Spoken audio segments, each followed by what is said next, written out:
do you? I do. I'm wearing a pretty... I think you'll recognise this skin, maybe.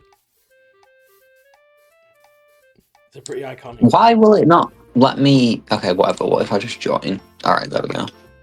Wow, I don't recognise any of this. Hello. Why are you Robin? I'm in the Cars 2 fan club skin. Oh, yeah. No, I remember now. It's an iconic Right, tell me when you... From years ago. Tell me when you're recording. I've just started recording when I said I wanted to start recording. Because we can just start at any time, really. Right, fair. I should Do you need like a timer? No, or whatever? we have infinite time, really. We aren't limited by that much. Alright. It's just when the session stops. Okay, It's when I run out of questions, really. Alright, okay. I mean, the main thing is no one really knows who you are, I think, is the first thing to address. Which I think... I've talked about you before, but I refer to you as Sainsbury's, I think, in one of my videos. And I was talking about my username, because obviously Asda is in the supermarket, and I named myself after you, because you were called Sainsbury's. I haven't gone by Sainsbury's in a very long time, though, to be fair. Yeah, it's been... I think you changed your username, was it 2 years ago now? I think. 3 years. Was it 3? Okay. Yeah, I think it was 3. Okay, yeah. It's weird, because I think I changed... I think it was, like, around this time, 3 years ago, maybe, I don't know. I don't know, but the thing is, time is going faster, and I thought I changed it, like, more recently than I actually did, and then I think about it, and it's like, it's definitely been a lot longer. It's been a while. Because you changed it before we went to different schools. I know that. Yeah. So Yeah, exactly. Well before that, actually. I'm pretty sure I must have changed it, like, at least a year. I probably should have a year before. Changed it, but I was too lazy in my research, I guess. Yeah. But yeah, you can go by Amber Syzygy now, but mostly Amber. Yeah. I think many people call you Amber Syzygy, as far as I'm aware. No, I had a group of online friends who would shorten Syzygy, but they'd shorten it to like SY. But I don't know how you're supposed to pronounce that. Is it like Psy? Maybe? But like that's not how you pronounce the word Syzygy. So is it Si? Wait, that doesn't sound right. Yeah, Amber Si does not sound... It just sounds a bit weird. Some people would also just shorten it to Sizz, which is cool. I like that. I mean, I'm sure a lot of the people who know you on Toontown probably call you Syzygy and not Amber, but I'm sure you talk to anyone from the Toontown community. A lot of people, because I had like, you know that phase I had when I was trying to max Marmalade out on Toontown? Yes. Toontown is you can put a picture of Marmalade up on the screen. I might do that. We'll see how bothered I am when editing. When I was doing that, I met a whole bunch of new people, and I remember one of them they all referred to me. They all told me. Sorry, what? One of them sent me a friend request. I remember that. they turned out to be a bad person. They said Dr. Laugh something or whatever their name was. I don't remember. I don't know. But like all these people I was playing with, they were all multi-tuners, which is basically like for literally everyone watching this who doesn't know, is when you run multiple accounts at once. Because the game is so dead. How good they are, it's either they're really good at it or they are the worst people to ever be in a game with. Yeah, well, luckily the people I was friends with, they were all quite good at it. And we were running OCLOs, which is like the hardest boss in the game, subjectively. You could argue Paysetter is also up there. And like... Yeah, but I almost lost where I was going with that. But basically, they all referred to me as Mar, because obviously they met me through the game, so it was Marmalade. Yeah, I mean, there's also... How far did you get with your other... You're a multi-tuner yourself, technically speaking. Yeah, I have got it on different accounts, but I'm not very good at multi-tuning. My computer can't really handle it, but it's just like, if I want to run 2 tunes at once to get something done when the game's dead, I can. But I haven't really progressed that much on that toon, just because I've not really had an interest in the game for a while. I don't know if it'll ever properly come back just because of the lack of updates. I might as well skip straight to the Toontown section of my questions. So I want to ask you a couple of questions about it, mostly because self-indulgent. My username is quite literally a Toontown character. So, yeah, Buck Ruffler. Well, it's his like real name. His his title is. Yeah, Buck Ruffler's good enough for that. One of the better. He really should have been the main Kudos manager, not Freethinker. Yeah, I mean, I like Pre-Thinker, but I don't like him that much. I don't like him nearly as much as Duck Shuffler. Also, I feel like it would have been cool to have like a casino area, you know? Yeah, I think, in all honesty, I think the Toontown devs kind of realised that when they started making him more relevant than Pre-Thinker. Well, yeah, because they made him into a whole event. Well, I mean, it wasn't him, was it? But it was he became a fusion with a Mage player. A whole new boss, so, and then also he got plush. Yeah, he was the first plush as well, which is quite a big thing. I'm kind of bummed that I only bought one of the plushes. I have more Homestuck plushes than I do Toontown plushes, which is kind of disappointing. I've only got the Paysetter plush. Yeah, I've got those 3. They're all for charity. I've got the Duck Shuffler, Firestar, and Paysetter. Yeah. As you know. I was thinking we could build a house on the water. Yeah, I'd be up for that. Because I saw... well, we should say close to spawn, because I'm obviously not the only guest who's going to be on here. True. So you'll need to be able to meet them. That's a good point. I probably should have marked down where spawn was, but it's a bit late now. It's whatever. I'll figure it out when they spawn. We have locator bar. Yeah. I think I know where it is. Well, I mean, I don't know where you are. I've lost you, but I know where I'm at spawn, pretty much. I'm in the water. I just remembered you can... I completely forgot about this, because I'm, not in the Minecraft loop at all. But, I remembered that you can see the other person on, your experience bar. Yeah. I mean, you kind of mentioned this earlier with, how Toontown is dead. But I was just going to ask, do you actually see Toontown still being, the server still being up in, a year or 2? Corporate Clash? Obviously, Toontown Rewritten's still quite popular, but I mean mostly Clash. Yeah. I think Toontown Rewritten will at least be around for a good few years. The thing is, I think the servers will stay up, but if they even have, one player...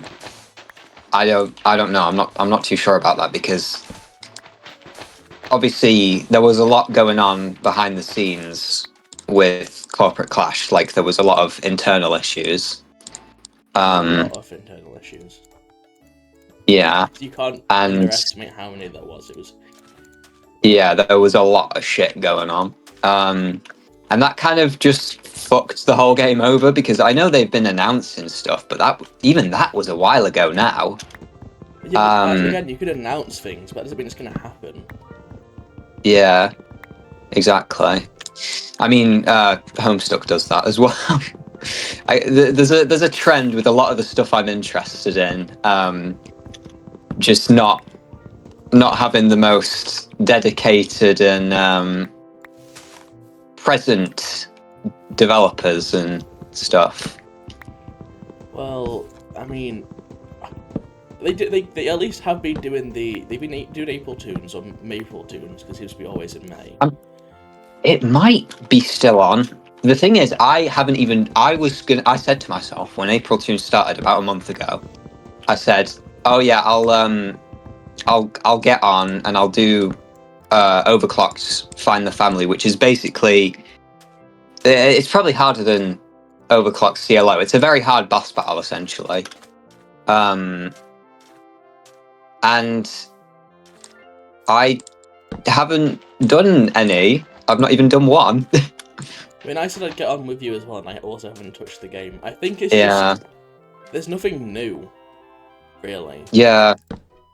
The only new thing to you, really, is overclocked, find the family, and even then, you've got to be a hell of a lot higher level than what you are to be able to do that.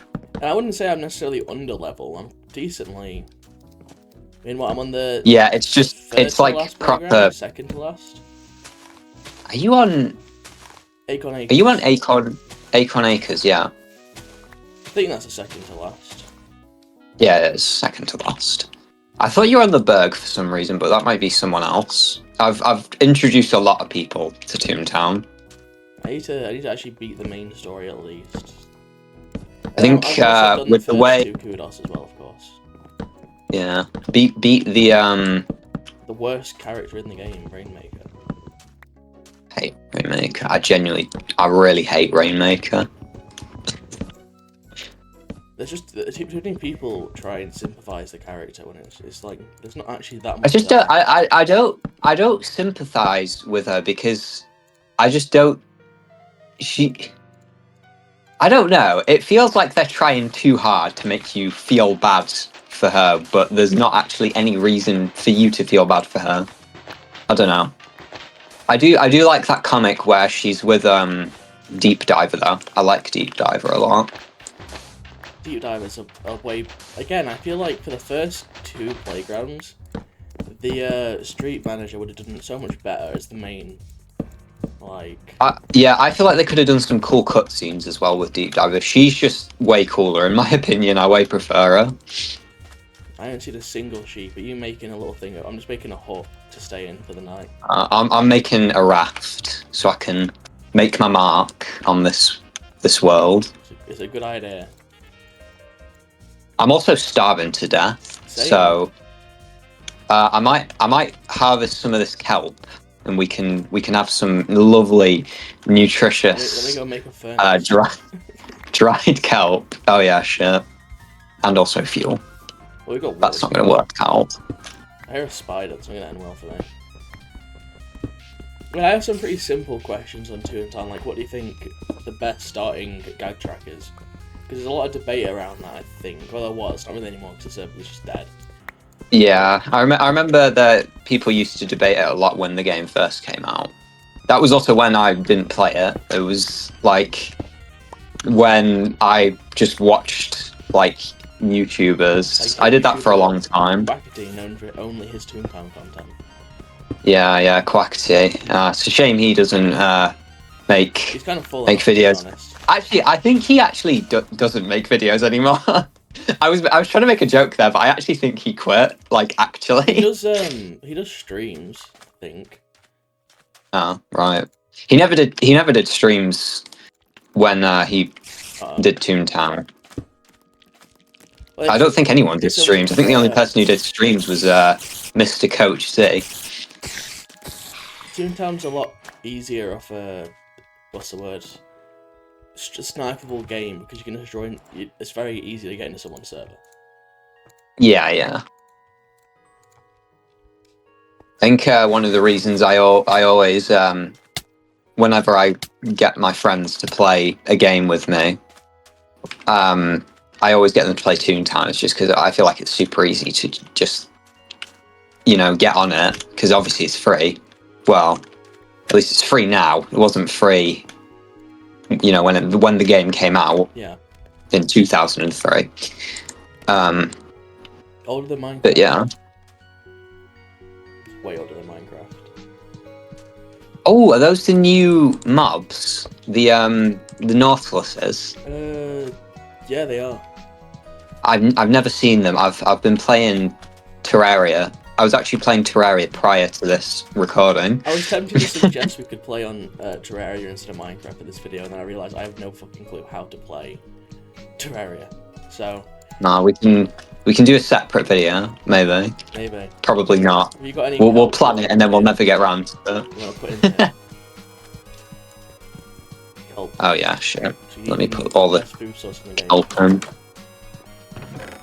Alright, I'm gonna go deforest more. That's a good idea. Because I've ran out of wood. You never answered the question of what you think the best starting gag track is. Oh shit! Yeah, I was talking about Quackity for some reason. I can't remember why. No idea. Well, the gag that I always choose is throw and sound, just because I feel like throw. Oh god, there's a creeper. Throw fucking is. I was about to say throw sucks at the start. It's actually throw's one of the better gags at the start. Sound sucks at the start. I killed the creeper. Sound sucks at the start, so I feel like that's definitely the best to get your points in early on it. But then also Squirt and Zap is also a really good choice, just because they're both very reliable. Squirt's got high accuracy, so it's good to start with. But personally, I prefer the riskier route of going throw and sound, and then going for lure, and then Squirt and Zap. What do you think of the choice of doing lure, and tune up? I think that's a really good duo there. Yeah, it's a good one. If anyone's watching this, get on Toontown right now. And tune up as your starting one. Pick lure and tune up as a starting gag, because rude to anyone you meet. Don't make any friends. Oh yeah, make sure you're a complete asshole, because it will really help you out. Ah, there's a skeleton. Oh my god. I can't play this game. I'm too used to Terraria, even though the games are completely different. I was gonna try and help you, but I'm also on 1 heart currently. So yeah, I'm not doing too great on hearts myself. I was doing alright, but then I chose to eat a spider eye so I could at least sprint. Yeah, I saw you doing that earlier, and I was wondering why you were doing that. I can run around now. Which I couldn't. Alright, what other questions have you got? Sticking with Toontown, because I only really got a couple more. Like, which of the playgrounds do you think is like the best? Whether it's like my favorite playground, or just to be there, like music, story, everything. All right, I've got several answers for this. They better be good. In terms of story, Acorn Acres. I love Chip Remington's story. I think he's super interesting. He's the chainsaw consultant. Yes. You don't really need to specify what their names are. No one's gonna know them anyway. Yeah, well, you can maybe put pictures up of them. I don't know. They'll be very. I don't know how you're going to edit this video. I would put in. Yeah, probably. Unless I if it was me editing the video, I'd just throw pictures up of whatever I'm talking about, because I know nobody's going to know what the fuck I'm talking about half the time. Most of the time, I think a lot of the games I've got on here are like, fuck knows who it is. Nobody knows what they are. Yeah.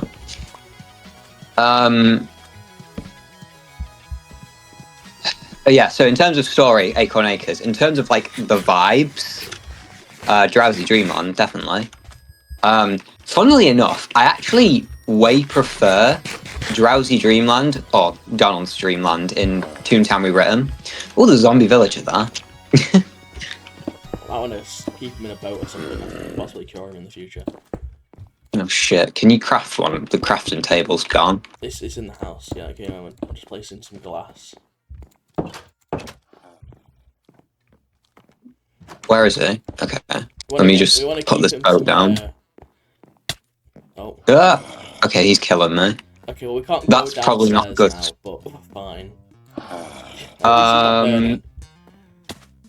Yeah. How hard can it be to get a potion of weakness and a golden apple? A golden apple. Well, golden apple's actually let's quite hope. Easy. Yeah, I mean, if we find some gold, you can craft that straight away. Potion of weakness is the hard one. We should go sheep now that it's day, because I want to make a bed.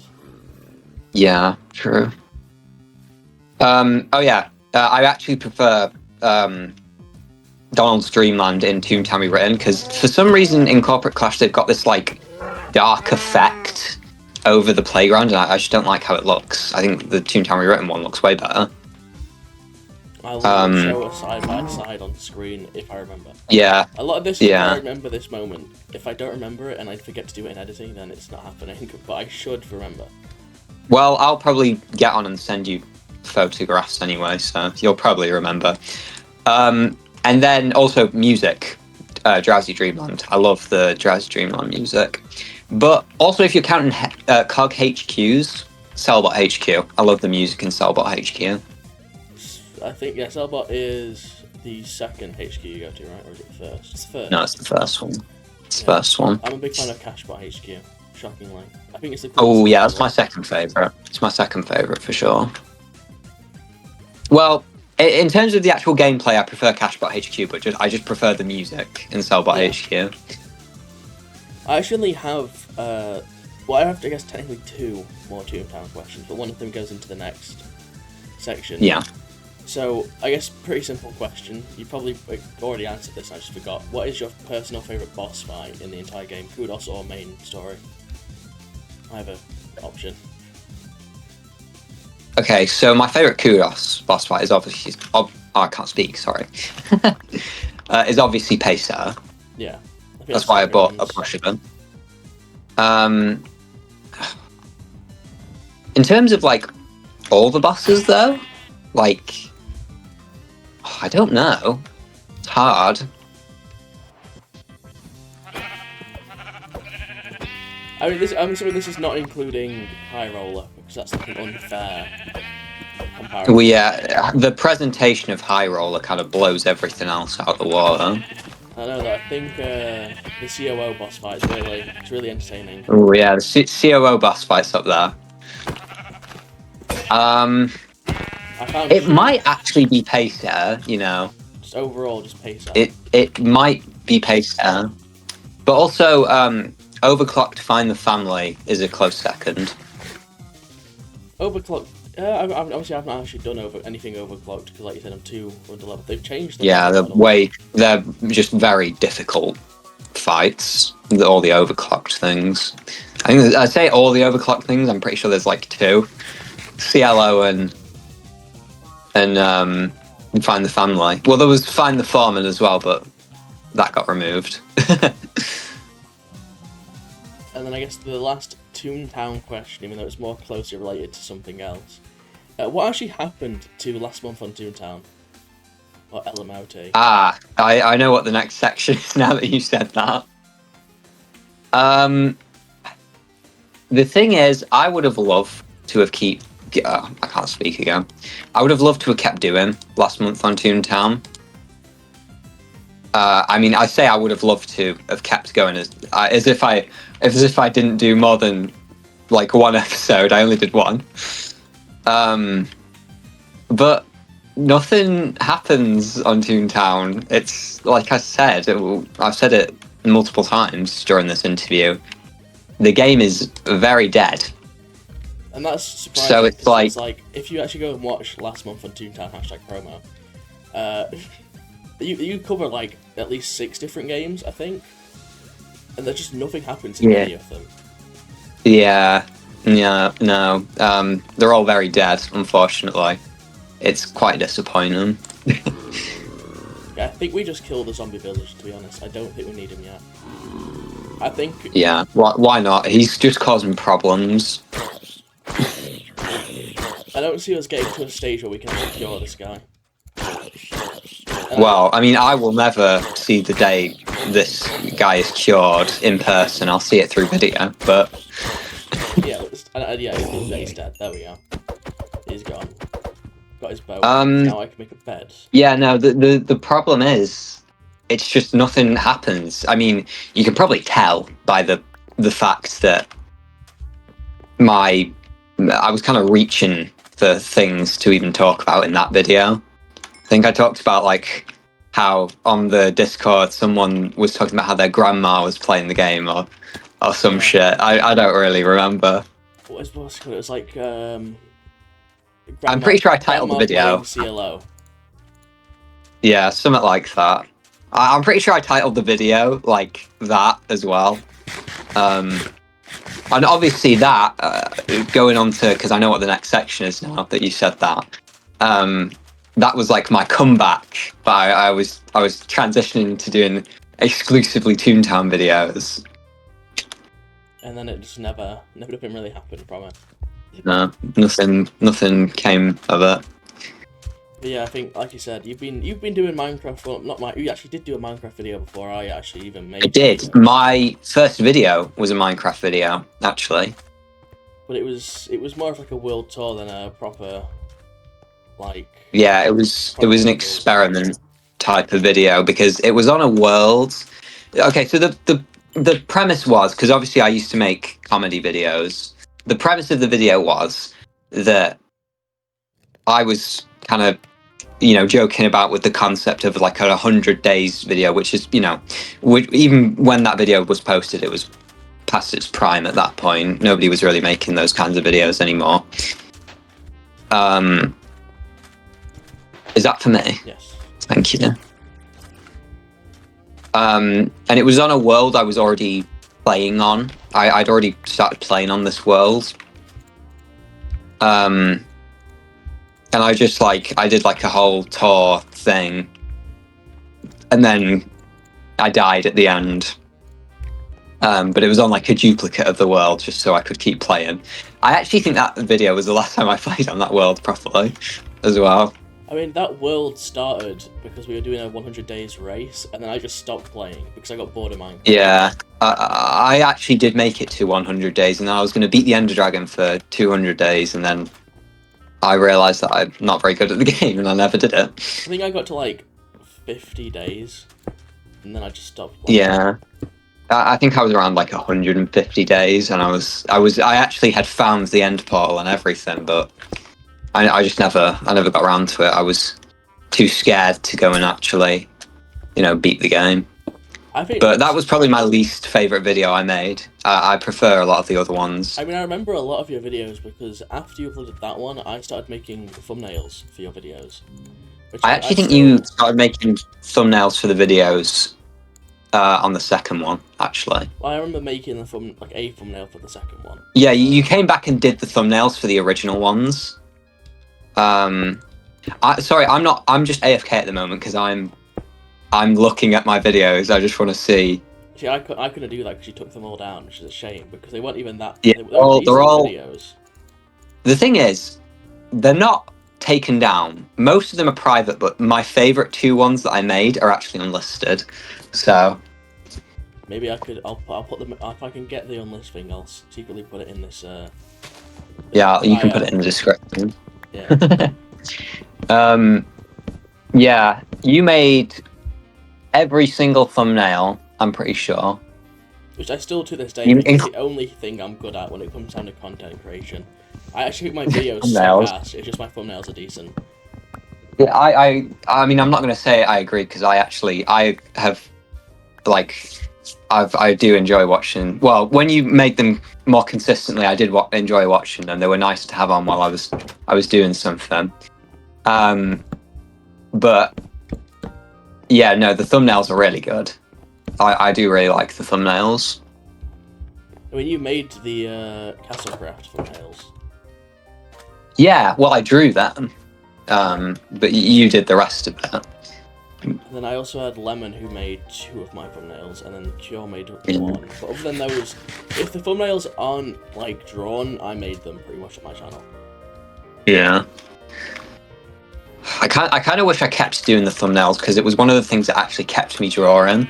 Even if I was drawing like the same character, your little caveman guy, I was drawing him every time, but I don't know, it kept me drawing, so that was good. I have nothing else to make videos on currently. I mean, I've got this, it's just a new concept for me, but like I think this is a really good idea. I would really enjoy watching this kind of thing. Especially when the guest isn't me and it's like someone interesting. I mean, you're probably more interested than half of the people I could get on here. I mean, I think the next guest. That's really mean to all your future guests. Well, that's what I'm saying. I don't know who I can get on.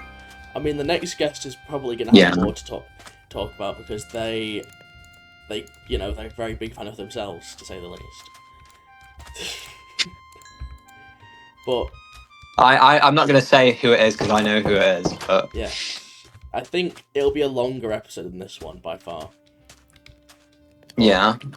Are there any more YouTube questions? I don't know if we even started asking them. Well, I mean, I guess we've been dwelling over YouTube, so. I mean, it's like you've done collabs with people before. I know that. I mentioned it once or twice in your DMs. Oh yeah, I did a collab with someone who I don't really talk to her anymore, but her channel name is Skull Kids Kazooie, and she was like one of them. You know, like those Nathaniel Bandy, Nintendo type YouTubers, but obviously she had a much smaller channel. I think she only has like 2K subscribers, but I did a collab with her, and it was on a Halloween special video. Saying 2K is small, and I've got like 1/10 of that.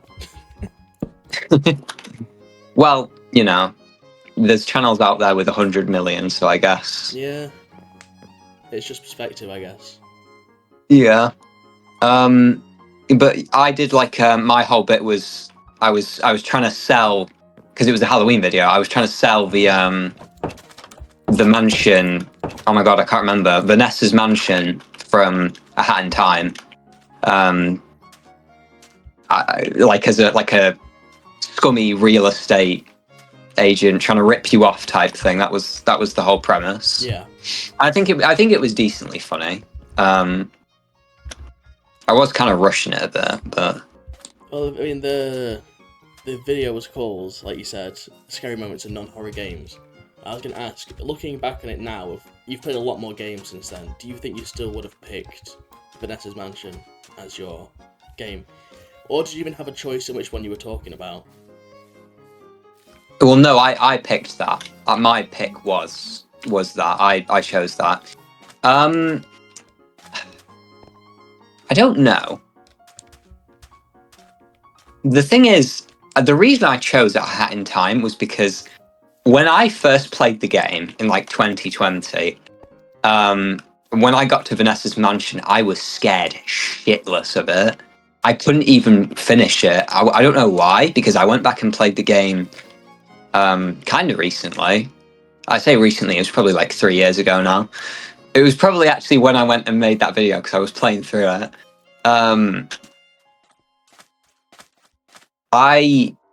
I've lost my train of thought. Hang on, sorry, cut this bit out. No, it's staying in.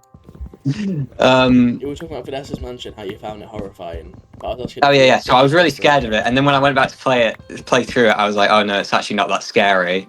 But just because of that one experience I had, where I was absolutely terrified of it. I was like 12 as well when I first played A Hat in Time. It was probably a little too old to be getting scared. Or... How old was 2020? That would have been well now 6 years ago. But yeah, you were 6 years. Yeah. So I was 12, and I was absolutely terrified of it. And that's basically the whole reason I decided to do it on that, just because of that one experience I had. It's a good enough reason. So do you think you would have still, like, even with the games you've played now, still have picked that game? Yeah, definitely.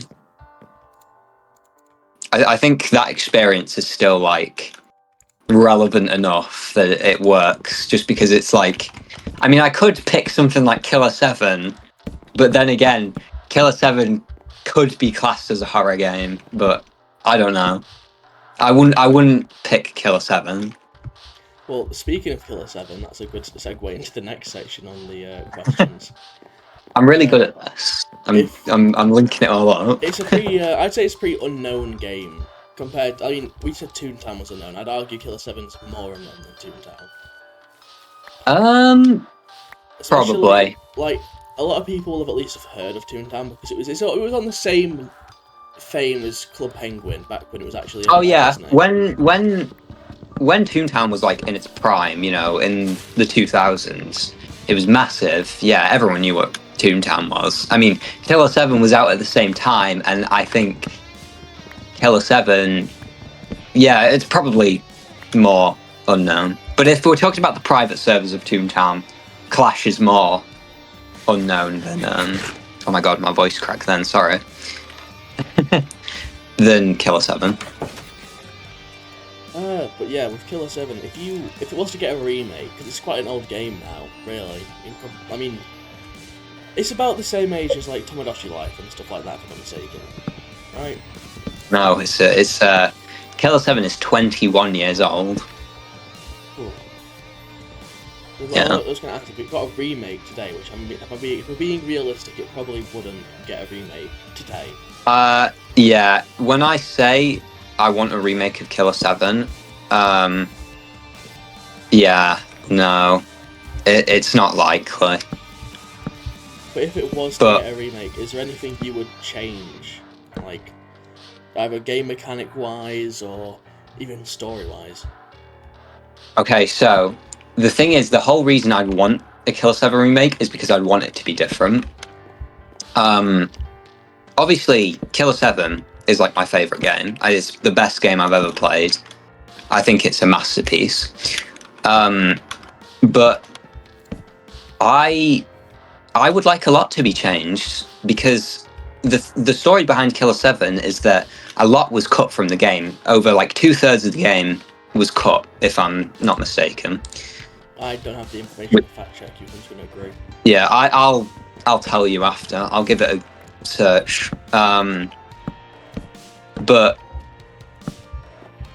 I would just want all of that to be added back. I want all the original story to be fully intact with, everything like that. So just bring all that back. Bring back what was yeah, and then maybe like update the graphics in a way that still retains a lot of the original graphics charm, but is still quite modernized. Because I think that was kind of the aim with Killer 7, like to have quite realistic-esque graphics, because I don't know. Obviously, it was on the GameCube, so it wasn't exactly possible, but Which you bought legally and played legally on the GameCube, right? Because you would never illegally buy the game. I haven't actually pirated it, like, genuinely. I'm being serious. I'm not just saying that just because I played it on Steam, which is probably like the worst version of the game to play, but I do want to play it on the GameCube. Actually, no, I have a copy of it for the GameCube, which I could always lend you. I was going to play it, and I just never get around to playing it because I'm too lazy. Oh, I promise you, when you have the time, it's genuinely so good. It's such a fucking good game. I mean, then with more Killer 7, I guess, related questions, I've only got a few. This is quite a small section because Killer 7, there's not really much. There's not much to say. Yeah. But I guess I personally don't understand this question, but when I was looking into it, this seems to be quite a popular question. Which is like, do you think the story of Killer 7 is meant to be fully understood? Or is it intentionally, like, fragmented?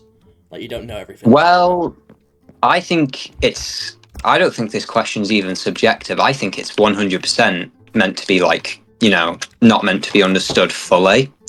And everyone's meant to have their own different interpretation, just because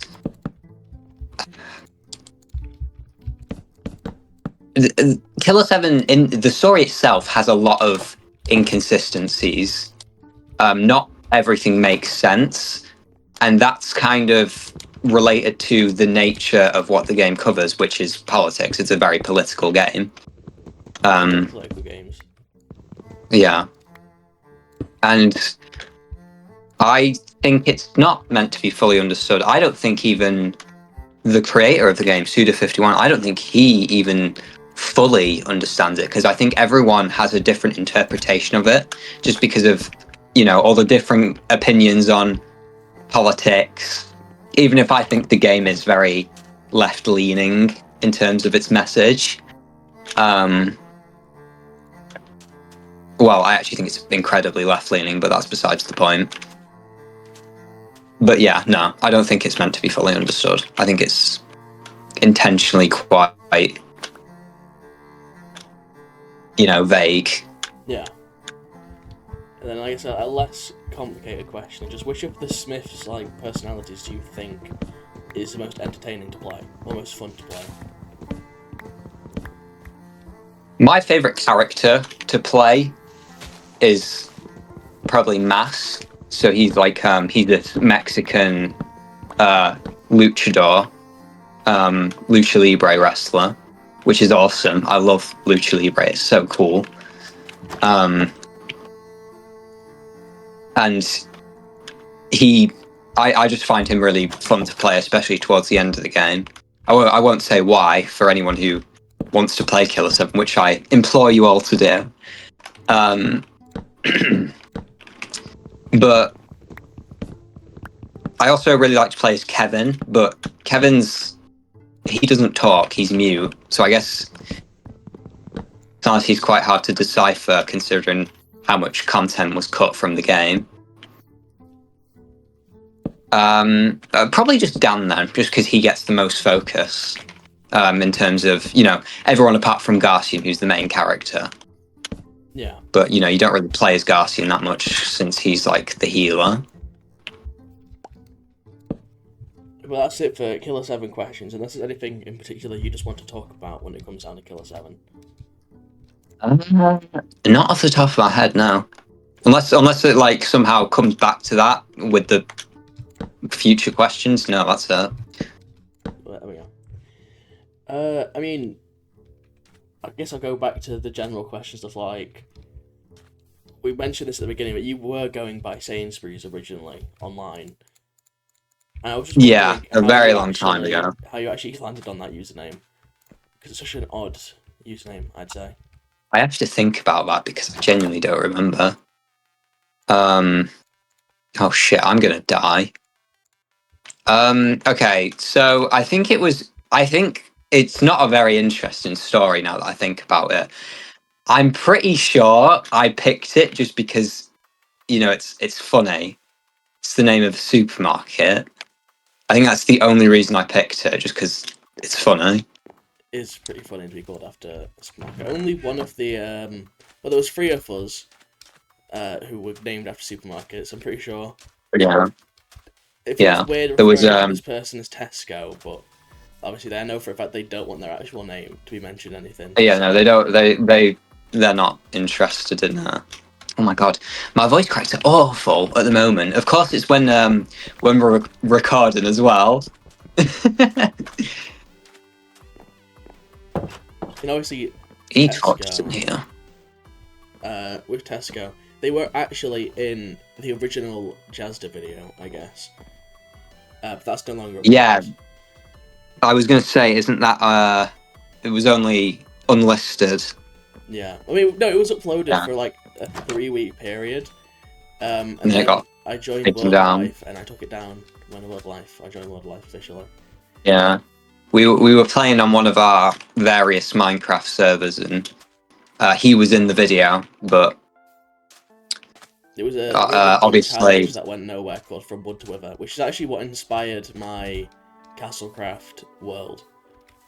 Yeah, like I think Wood to Wither would have been cool, but it needed more people. It needed a larger group. Yeah, like much more people. That enforced the rules, I think. But yeah, that's a very it's just funny, which I think is the best answer. Really. Yeah, that I'm pretty sure that's the whole reason I chose the name, just because it was funny, and that was it.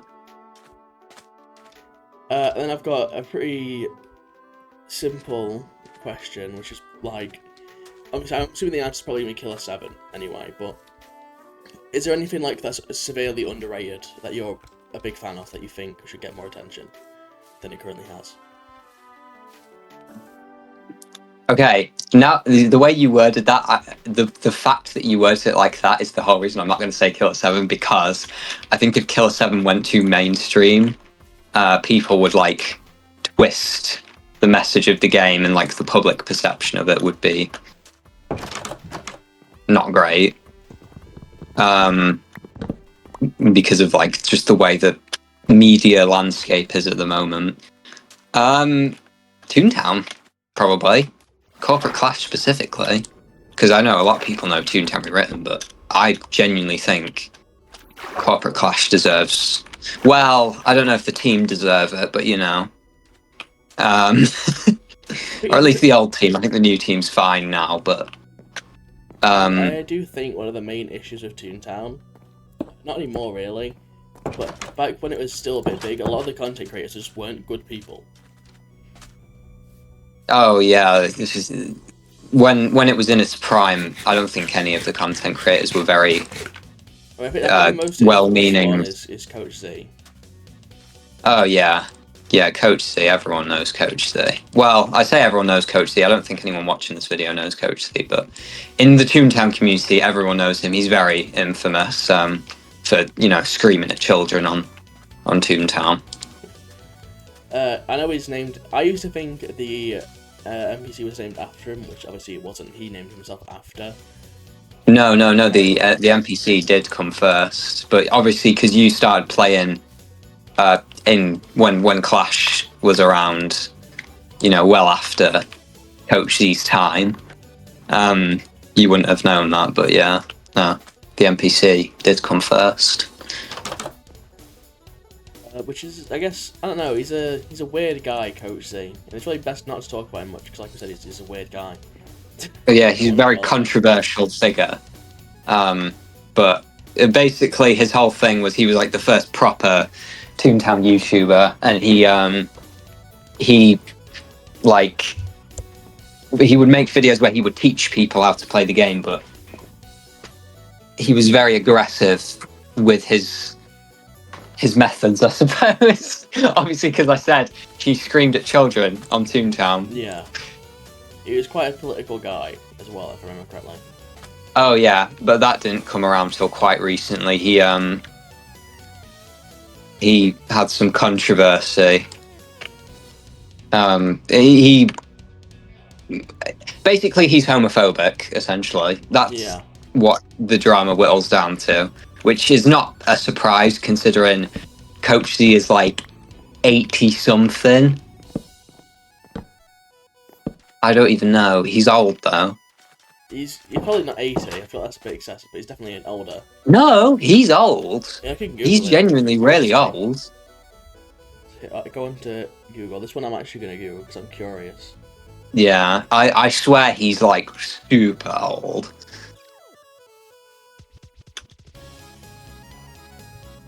I just remembered there is actually a Coach Z in Homestar Runner, who we're not talking about. We're talking about Coach Zucchini. Oh yeah, no, Coach Zucchini from Toontown. He is the Toontown YouTuber who screamed at children. He is 73 years old. Hey, I'm not far off. We're not far off at all. I mean, this is what I mean though. Like, if he's 73 now, he wasn't even that much younger when he was making videos on Toontown Online, because he was making videos in like 2009, I think. So it would be in like late 50s maybe. Yeah. So, maybe he should have reevaluated a little bit. I mean, my next question feels really badly timed because it feels like I'm persuading you towards a different answer. But my next question was going to be, which of your current interests or past do you think has like the worst online fandom? The thing is, I am part of two very terrible fandoms. I'm part of a lot of very terrible fandoms. Well, Steven Universe, everyone knows that fandom's not great, but I actually would argue in the defense of the Steven Universe fandom because I don't think they're that bad as everyone says they are. I think you've also keep like longevity into mind. Like, they were really bad when the show was coming out, but from what I'm aware of, they're not actually that bad. No, they're very chill. Quite bad when it was coming out, but even then I think they got a bit of a bad rep. But like now they're cool. I think they're cool now. Clash, Toontown. I don't even know how to describe the Toontown community because it's genuinely just such that could warrant its own video entirely. Talking about that. It's hard to talk about because when you look at it as a member of the community, everyone's really nice. But from an outsider's perspective, all you know about is all the awful people within the community, like Coach Z. Oh yeah, exactly. Or whatever Quackety's said about it. And I know Quackety's, he's never said anything good about Toontown. Yeah, no, he's not. After he wasn't in the scene anymore. Yeah. Do you have 1 iron per chance? I have not got any iron. No, I've not got mining. I'm gonna get copper soon, though. Okay. Yeah, Alright, awesome. I've got those copper tools. Copper's really relevant, isn't it? Because I guess, Yeah. enough. Sorry, back to that question. It's probably Homestuck. Yeah. There's no need to beat around the bush anymore. It's obviously Homestuck. I've already brought it up. I'm wearing a Homestuck skin. I would even argue that the Homestuck community now is worse than it was back then. Well, yeah, because recently, correct me if I'm wrong, they revealed that one of the characters in Homestuck is trans. And there's been a lot of backlash from some horrible people in the community about that. Yeah, so I just want to say this before I start saying this. I am a trans woman, obviously, because you can tell from my deep voice. But I don't like the way that... So basically, the comic is called... The current comic is called Homestuck Beyond Canon. It's like a sequel. And they... The way they've made the main character, John Egbert, trans, so she's called June Egbert in Beyond Canon. Well, even then, that's a bit of a stretch because they've announced all this stuff, but they haven't actually done anything with it, which kind of pisses me off because it just feels like queer bait. It feels like it's just fan service, which I don't like because I feel like it's just using someone's identity for, brownie points. And I don't know. I don't like it.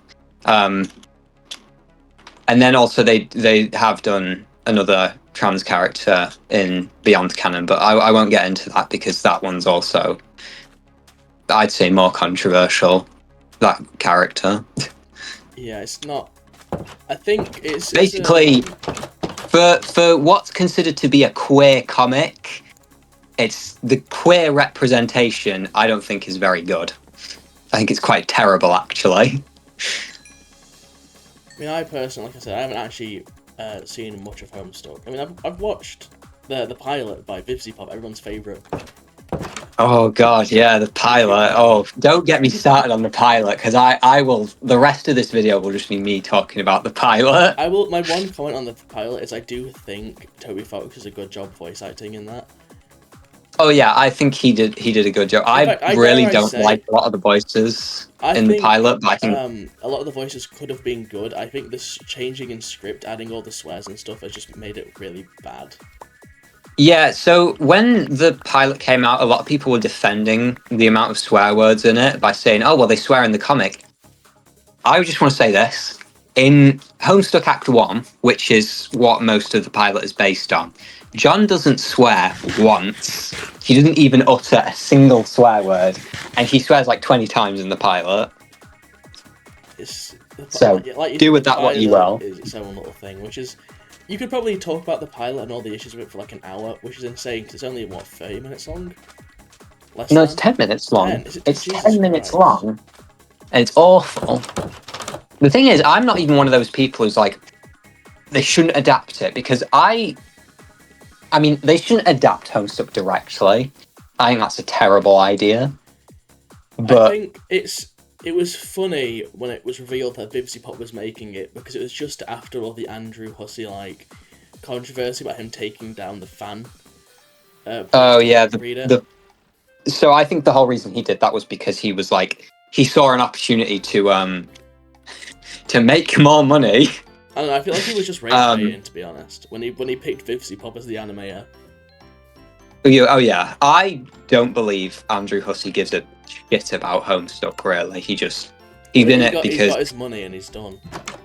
Yeah.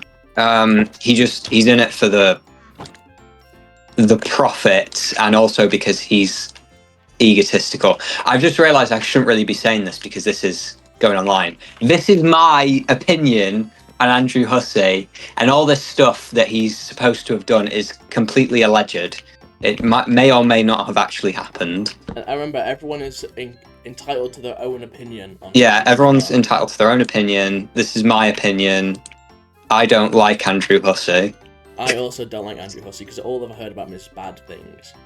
But... Yeah, he's allegedly very racist because of all of the racist things he included in Homestuck itself, and also in a lot of the comics he made before Homestuck, allegedly. Yes, allegedly. That's a very key word. You know, we're not accusing him of anything. We're just saying what we've Not seen. accusing anyone of anything. Let's just move on from Andrew Hussey. I mean, we'll stay on Homestuck though, because I think that's one of your main interests. I mean, your skin is Homestuck. It was before that as well, but it was a different character. But that's not very relevant to the video. Yeah. I was just gonna say. I mean, I know you've done a quiz on this before, but if you what your class specs, which I want you to explain class specs, because I don't think anyone watching this will have really seen Homestuck. But if you had a class spec, what do you think it would realistically be? I know there's stuff you'd want it to be, but if you had to... Yeah, well, I mean, I'd obviously want it to be like the Lord of Time or something. I mean, who wouldn't? But my class specs that I like, I guess, identify with at the moment is Bard of Time. So you get your aspects. There's an official Homestuck quiz. You could link it down below. In the description. There's a Hive Swap official quiz where it tells you what zodiac sign you are, you know, and then what moon you sleep on, and what your aspect is. And then when you have your aspect, you kind of see how you relate to it, and you know, and that's what the class is. So there's 12 aspects. 14 classes, I think. I know them all. I just don't know how many there are. And the aspects all represent a different thing, and then the classes are all how you... Oh, there's a creeper that blew up here. Oops. I just watched you get blown up. Yeah, I didn't even notice. I took 2 arts from that. I'll start placing torches up here, because we've got rid of all the trees. But yeah, the class is how you, you know, how you interact with your aspect. So mine is Bard, which means destroying through. So it's not like a bard is in. Well, it kind of is. It's not exactly like just like, oh, you play music for people. Oh yeah, no. No, it's as in, yeah. Basically, the bard in Homestuck is destroying through the aspects, and there's 2 bards in the story. Funnily enough, I don't like either of them. I hate both of them. You can like the idea of being something though, but also not. You know, it's... Oh yeah, definitely. You can like the concept of stuff and then dislike characters the concepts apply to. Oh yeah, definitely. I actually think both of the characters who are that aspect are both like what you would call a potential man. Oh my god, Megami Fushiguro. No one will get that, but you know. JJK reference. I get that. I've watched JJK. Well, I've watched 2 seasons of JJK and I don't like it, but... This is a decent show. It's not anything to talk about, though, is it really? It's not... I feel like it's just a little bit... Show. Really? Yeah, it's just not really what I'm interested in. My favourite anime is Death Note, so you know. Which we will talk about once we're done talking about Homestuck. With the Homestuck section. Keep going with the Homestuck section. Which session, again, this is questions I personally don't exactly understand, nor will the audience, so you get to do a lot of, like, you know, exposition dumps here. Yeah. Which session do you think was, like, the most doomed from the start, out of, like, them ones I cut? Okay, so... the thing is with Homestuck, so basically it's about, they play a game, and the game is real, because it's just the inner workings of the universe, and the aim of the game is to create a new universe, because you're part of the universe's reproductive cycle, because the universe is alive. So these sessions are playing the game and, you know, making the universe reproduce. And it's not as weird. I mean, it sounds weird, but I'm pretty sure it's not portrayed as weird as that sounds. No. I mean, it kind of is, but you know, it makes sense when you If you read or watch Homestuck, because you can watch yeah, dubs you of read it, but I don't think it's fully caught up with the dub. No, not a lot of the dubs are. Anyway, so there's 5 sessions we see. No, there's 4 sessions we see, and 2 we hear about. And there's 2 troll sessions, 2 human sessions, and 1 cherub session. I won't go into the Beyond Canon because there's a whole new session in Beyond Canon that we don't know anything about really at the moment. The very first session, I think, is the most doomed because they literally couldn't actually breed the frog because they were originally created in what is called the post-scratch universe, which is basically when if you fail your session, you have to restart the universe so that you can have, well, the next players can have a go and actually, you know, win. And they couldn't win because they couldn't breed the frog, is what you said. But I'm assuming you're trying to figure. Yeah, they couldn't breed the frog because oh, how do I even explain this without it sounding really weird? I think most basically of what you said sounds weird. I don't think you have to worry about that. Yeah, whatever. They were already created in the post-scratch universe, so they had to let that universe be created, which means they couldn't have actually, you know, won because they'd already failed. They'd failed right from the start because just by the fact they existed. So yeah, that one, the very first session, the Dancester session. Yes, which I think is that the Damara session. Yeah. Damara, Rufio, Latula. I cosplayed Latula. Yes, I actually have a question about cosplay, but that's not in this section, so we'll get into that in the future. Again, yeah, that's fine. There's so many things like, oh, you're bringing up things I have to ask you about, but I don't want to go all over the place. You know? It creates anticipation. You know, keeps the viewers hooked. I mean, Homestuck is a very long series, plus of all like the spin-offs, like you said, Beyond Canon, and there's multiple other things on top of that. Yeah, I think I know it's called Beyond Canon, but I'm pretty sure Beyond Canon is still partially canon or interpreted as canon.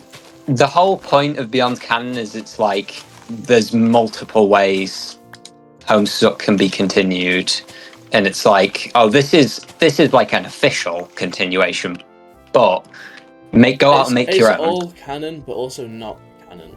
Yeah, it's what's called in the law dubiously canon, because it's like, you know, fans can go out and make their own continuations, and then there's this continuation if you want an official one. But because of that, I know this is going to be quite a big question in a way. If you could rewrite just one single plot point from any of Homestuck, what plot point would you pick?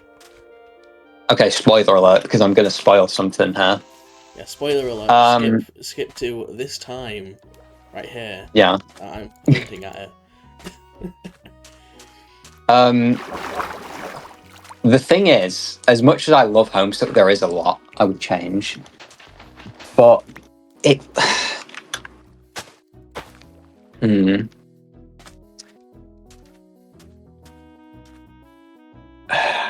I don't know. I'm trying to think, because there is a lot I changed, but it's just like... It's so hard, because I don't think the ending of Homestuck's very good. Well, does that mean the main thing you would change is the ending plotline? Yeah, I guess so. Like the final chapter, I would change all that. I would have things play out very differently. I mean, I was gonna ask how you would change it, but I feel like asking how you would change the ending of a series is a very long and complicated. Oh, I'd have to sit down and write it, because I am practicing to try and become a good writer. But I'm sure you have a section on that actually. I don't know. Maybe you do. Maybe you don't. I mean, I have a section somewhat on that, but not exactly on asking you about Yeah. gaming. Yeah. But yeah, I'd have to think long and hard and write it all out about how I would go about changing the ending. I mean, I guess this leads on to, in a way, the final question, which is somewhat Homestuck related. Because you were talking about how, there's Beyond Canon, which is like a ending, but you can have your own endings and your own Yeah. sub-projects. And obviously, because of that, Homestuck has a lot of fan projects in the works, including one that you're working on called Homescum. So is there anything you want to talk about here? Obviously, keep in mind this is going on the internet, so don't spoil anything too drastically. But you can talk about what you want about Homescum for a bit if you want. Homescum's like, I guess it's basically my passion project. None of it's up right now, but hopefully it will be soon. Basically, it's a suburb session, which is, the session in the game, where the players are hacking, like video game cheats, hacking, Fortnite hacking, whatever. And it's a session that all goes wrong because of that. And that's what it's about. What else can I even say? I mean, I think you could say some of the characters. I think that's not. Oh yeah, so the original 4 characters are Gale, Gigi, Lynn, and Levi, and they're humans, and they talk to an alien. Oh my god, hang on, sorry. They talk to an alien online who gives them the hack client, and then they start causing all sorts of carnage. And yeah. I mean, again, Homescum, you have posted some things about it on x.com, it's just Twitter. Yeah. I don't know if you're still looking for people to suggest events to happen. I remember you made a post saying that you need. I don't need it anymore. Okay. I've Because if you needed that, I would have put it in the description for people to actually go and no, but you can do that because I will use them anyway. But at some point, I will use them anyway. So that'll be in the description as well. There's gonna be a lot in the description for you to go check out. Yeah, do it on a pinned comment. Do it on a pinned comment, that one, okay. So people can reply to it directly. I can't do that because you have to have a certain amount of hours to do pinned comments. But yeah, I swear you can. No, I've tried. Oh, just comment it. Just comment it anyway. Yeah, I don't get many comments anyway. Might as well be pinned. Yeah. Yeah. The whole thing with Homestuck is that it's suggestion based, but a lot of fan adventures actually fail starting out because they're too focused on the early Act 1 suggestions, and that's not how I'm doing it. I'm doing the suggestions for certain characters part way through. Yes. So I've got a fish tank, so now I can just fish for the rest of this video, and I'll make really good content. Do you have any more string? We have to go kill a spider if you want to fish. So I have 1 string. Let's go caving. Yes. Where's the nearest cave? Probably this way. We don't have keep inventory, I don't think. So just keep that in mind. Right, okay. If we die, we will explode. Yeah. It's obviously very suggestion based, so people try and imitate that, and then it never ends well because they do it at the very start. And that's what I'm not doing, because I have seen the mistakes of previous fan adventures, and I'm not gonna do that. I mean, you mentioned 2 things that we could go on to. You mentioned cosplay, and I have got a question on that, or we could go to Death Note, so whichever one you'd want to talk about first, I guess. I've got I don't mind either. I don't care. I'll do cosplay because that's I guess a shorter section. Yeah. But obviously, I don't know if you want me to. I could put up pictures of cosplays you've done or not. It's really up to you. But with cosplays, do you have any future plans for cosplays? Because I know you've done 3 cosplays now, I think. No, it's only 1 really, but I have changed the outfit. feel like you did at least 2. That's why you did like a Death Note related cosplay once. Or am I going insane? No, I was planning on doing a Death Note one, but I never got around to it. Finding the stuff for it was too hard. Oh no, I've done 2 actually. No, you're right. I've done Gojo, which was a long time ago. It wasn't a long time ago, but it was a while ago. But remember, that was also kind of taking the piss out of it. You weren't actually. That wasn't a proper one. Yeah, it was kind of cool though. Okay. The only problem was it was kind of hard to see, but whatever. And then my favourite one, who I've cosplayed as her twice, is Latula from Homestuck. You can put pictures of the cosplay up if you want. I'll send you. If you want to see the cosplay, just go onto Discord and go into GIFs and put in. I think it's Latula 67. Oh yeah. If you want to see my Latula cosplay, you go on Tenor or Discord and search up Latula 67 because there is a GIF of me as Latula doing 6-7. That was a really bad cave. That was a shit cave. I ain't got any bones, otherwise I'd tame those dogs. We don't want to lose our house. But my future plans. I want to do more Homestuck cosplays. I want to do a Nisa cosplay from Death Note. Yeah.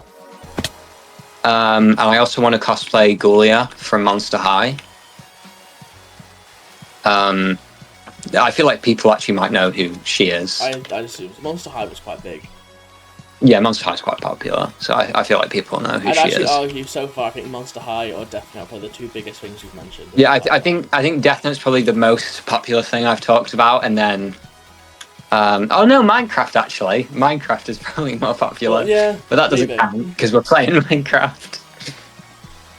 Why is there's no caves on this world? Yeah, this world kind of sucks. I don't really want to dig down, so I'll probably end up dying no matter what. Yeah, so yeah, then it's probably Death Note, then Monster High.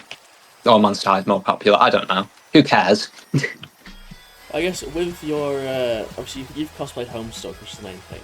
Specifically a troll character, not a human character from Homestuck. Yeah. And I know a lot of people actually believe this is true, so I guess this is more just me addressing false stories.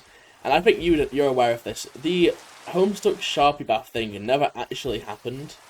Oh yeah, no, it's not. Most people knew that was a joke, but apparently there's like a large portion of people who think it genuinely someone bathed in Sharpie. Oh no, a lot of people still believe that that's real, but like you die. The only evidence. Yeah, so first of all, because I've like researched this, I've watched video essays on this because it kind of pisses me off because it's just so ridiculous. So the story didn't happen, first of all, because there's only like one bit of evidence for it, and it's like a fucking Reddit post or something. You can never trust Reddit. Yeah, no, you can't trust Reddit. And then secondly, I don't think you could live that without like probably being permanently disabled or like having some horrific skin condition, which didn't happen to the person in the story. They probably would have died even. Also, because the story is that they stayed grey for a while, didn't they? Because it's skin, but that's just no. No, that's just not. I don't think that's how it works. But yeah, the story couldn't, even if it did happen, it wouldn't have happened the way it's told in the original story. It's all lies. Yeah, it's just not. It's not a true story. Cave, right? At least I don't think it is. It might be. It might be true. Who knows? But I don't think there's any evidence for it happening. Yeah, I don't think there's any evidence for it happening, and people lie all the time online, so it's probably not true. I lost you, by the way. I have no idea where you are. I went into like a really small sliver of a cave. I'm like cave diving right now. Oh, that's sick. I'm mining iron. I've only found coal. And a bit of copper. Copper seems to follow us no matter where we go. So I've not found any copper, which is mad. I'm not gonna mention. No one will know about that server, so I'm ignoring it. But I do keep referencing it by mentioning Copper. Oh, we've actually talked about that server twice now because we talked about it earlier. I won't say what we were talking about, but those who know. Those who know, which is one person watching this video, if they even watch them. I don't think the person watches the videos. I think Tesco. No, I don't think he watches these videos. Paul, Oh no, someone else might know actually. Well, two other people might know. Yeah. One of them's someone who also makes Minecraft videos, and the other one is my boyfriend. He might know as well. Yeah, but also you got to keep in mind, one of them. I don't think actually either of them watch the videos, so you know. Yeah. I mean, maybe I don't know if I should say their name or not. I'll let They're you, a Minecraft YouTuber who makes SMP videos. The other person, your boyfriend, not. Oh. Not You can say his name. I don't think he'll care. I don't think he'll see this video either. Although, actually, Cal might watch this video because it's about you. He actually will see this video because I told him about this. I was telling him all about this. So he will see it. Hi, Cal. Hi, Cal. And also, hi, Tesco. Please message me on Discord. I'm going to send this video in the group chat and you will say you've watched it. And if you don't address the fact that I'm talking about this right now, I'll know you lied. You have to mention this. You have to say, hang on, what's the name of this item? You have to say raw iron 3 times if you watch the video. or just talk about copper. You know, copper's also a pretty good item. Oh yeah, I'll talk about copper. Either one. I know for a fact you can watch this because you finish college next week. So I know you'll have the free time. Don't pretend you don't. Oh, he's definitely got the free time. I still don't think he'll watch it, but you never know. Won't. We might just be talking shit about him right now, and he's like actually watched it. But if he watches it, then he knows that he can remove the rumors. Yeah, he can stop the false allegations. But yeah, that's. I'm going back to the house, by the way. I'm also going back to the house. That's about it for cosplay. I didn't plan that many questions because, like you said, you haven't done that much cosplay. Yeah, the only fair question enough. I could ask is what actually made you want to start doing cosplay? Well, I went to a convention in 2024, and I saw all the cosplayers. Yeah, I saw all the cosplayers there, and I just thought it was so cool. So I was just like, I mean, I'm also part of the furry fandom, so I guess I already had an interest in cosplaying. I don't actually have any questions on that because I didn't think about it when I was writing the questions. It just kind of is something relevant to you. Well, if some pop into your head towards the end, I guess you can ask them. This is obviously it's a statement that's pretty blunt, but anyone who's really into Toontown is probably a furry. Yeah, definitely. I mean, it is a furry game, isn't it? I play Toontown because you play Toontown. I didn't play Toontown because I found Toontown online. But I'm sure. Toontown Online. Yeah, no. I mean, it is a furry game, isn't it? It's just like you play as animals who are walking on 2 legs. So it's a furry game, whether you like it or not. But yeah. If I'm not mistaken, Quackity was a Ducktoon, and that's why he's called Quackity, isn't it? Oh yeah, he was like a basic yellow Ducktoon. I feel like and that was his profile picture for a long time. Because this is a Amber Syzygy video, not a Quackity Minecraft. Yeah, we've talked about Quackity way too many times. Well, he's relevant to a lot of the stuff you like, mainly Toontown, but you know. Yeah, and the fact we're playing Minecraft as well. I'm trying to, because a lot of people who watch this are watching it because it's Minecraft. So I'm trying to link Toontown to Minecraft, and the only link that exists is Quackity. Yeah, exactly. Move on from Quackity, no more Quackity. But yeah, I mean, you did German, what else did you do? I did German, something called iMedia, English, maths, as everyone did, combined science. Yes, and geography. Oh, yeah, and business. Business, yes. And business. Now you're doing game design, which I guess is closely related to iMedia. No, I'm actually doing art at the moment. Well, you were doing currently. game design. I was doing games design. I'm going to be doing games design again soon. Yeah, like I said, I've got a few questions on that. I mean, I could mention like things you did in the past, like drummer Colinette and stuff like that, or just Colin, which is your iMedia project. Yeah, Colin. Yeah. But I don't think you remember much about it. No, that actually segues onto a lot of stuff I could talk about. But you can talk about it. I mean, I'm just suggesting topics. You can talk about whatever you want to talk about. So I made a game in iMedia that was based on.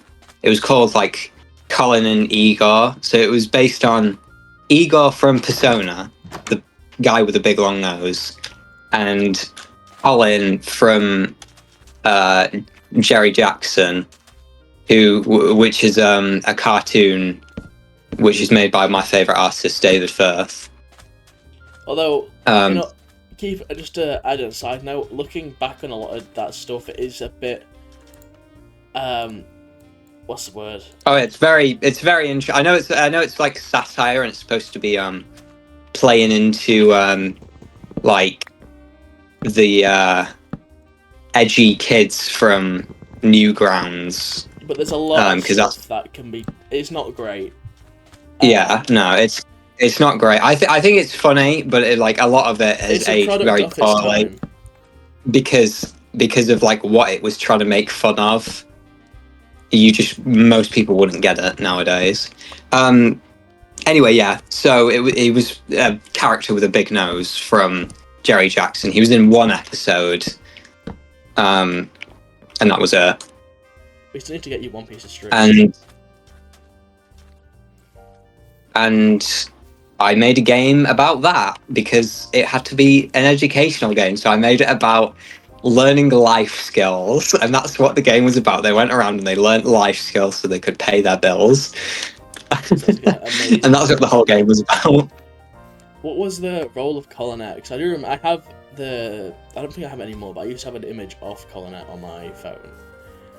Oh shit, her name's actually Colin Finney. Well, yeah, and then it got changed to... Colinette or Colin Finney, I can't remember. It was both, I think. I think it had multiple names.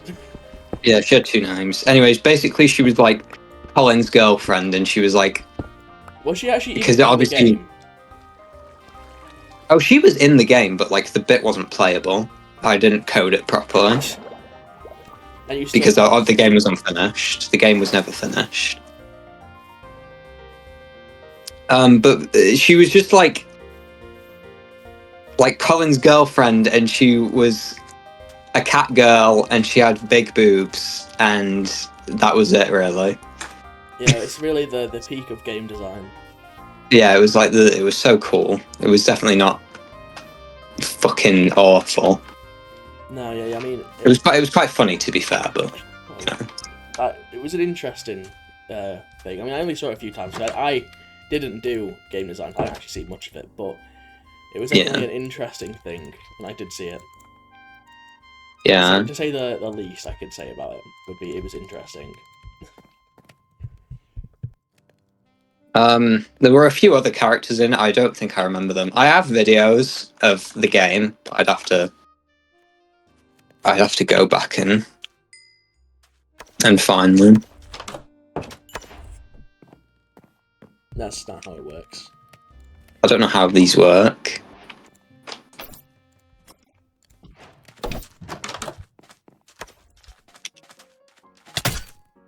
Ah! How do I do it? Hang on.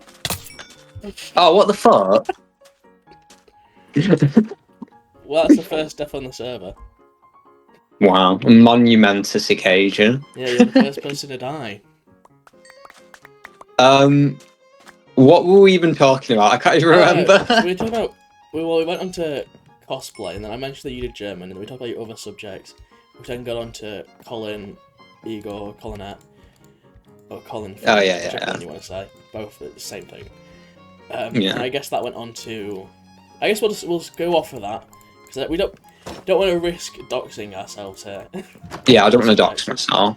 So, I guess going on to You have my sword, by the way, I'm pretty sure.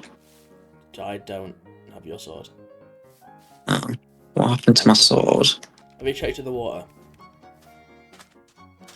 Oh, there's my bucket. Oh, there's my sword. Sorry, I didn't mean to accuse you. I did steal your leather. Alright, give me my leather. I had 5. There you go. Thank you. I mean, I guess we were going to go into Death Note and then we got a bit sidetracked, right? I think that's what was happening.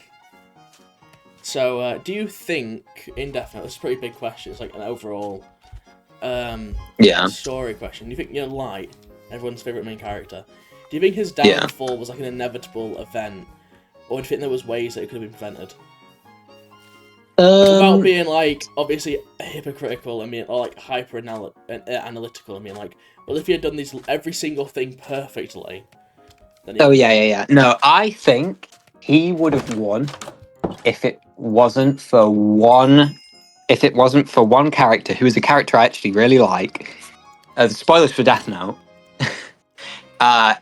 He would have won if it wasn't for one character, and that character is Mikami. If Mikami hadn't been paranoid and checked if the Death Note, he went out of his routine to check the Death Note because he was a very routinely man. That was his whole thing. Yes. If he hadn't gone to check the Death Note, Light would have won. So would it be fair to say if Light just didn't get Mikami involved? Possibly.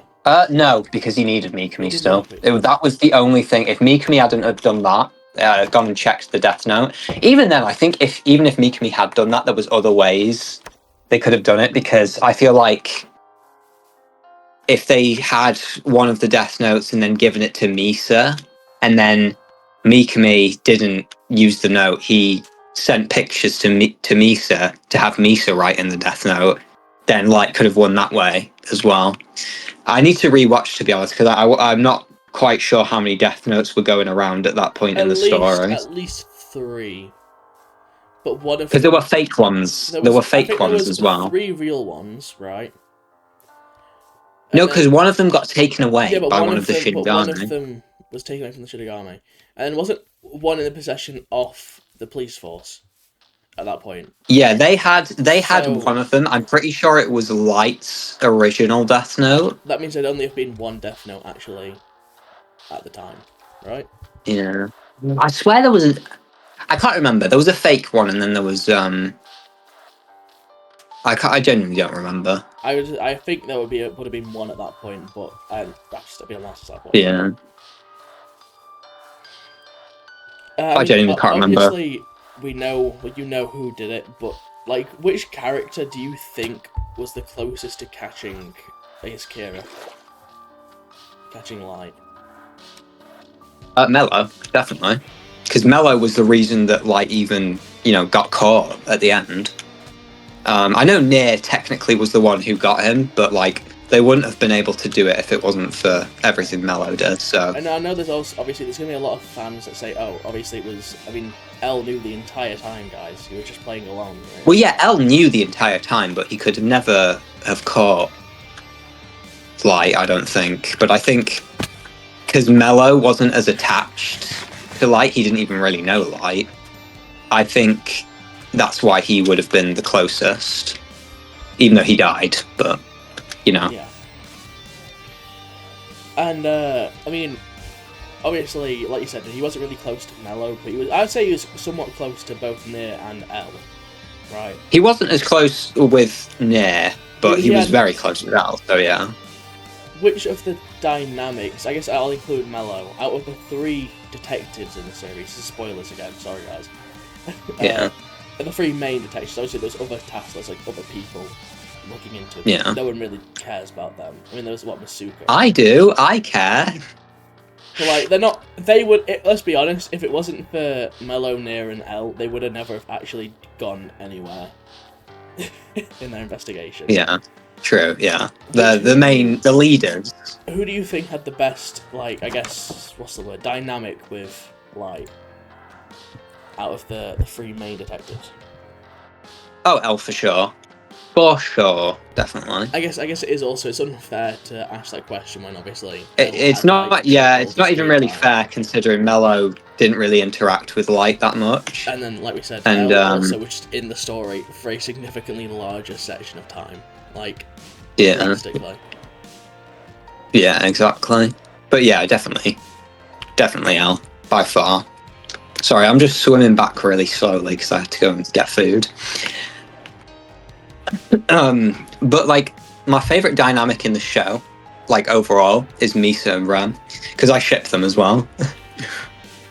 I mean, I guess that might. I don't know how this might not be right, but going on to that, what do you think is your hottest take? I see it's weird to say it like that, but in like any fandom you're in, your most controversial opinion. Any fandom. You could give multiple. It's probably like, 1 for Death Note, 1/3, whatever, but like overall. Overall, it's probably a Homestuck opinion. Going back to Homestuck. So lately, there's been a lot of revisionism. Revisionism, I think that's the word. It might not be the word. They go back and anyway. Yeah. There's been a lot of that word on the epilogues, which were originally, when they first came out, considered to be very shit. And I think they are very shit. I think they're terrible. But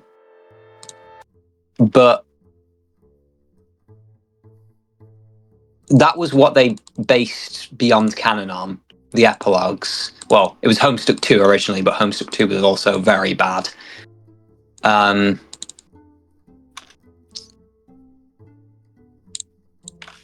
But my Beyond Canon's definitely picked up. It's gotten really good. I really love Beyond Canon.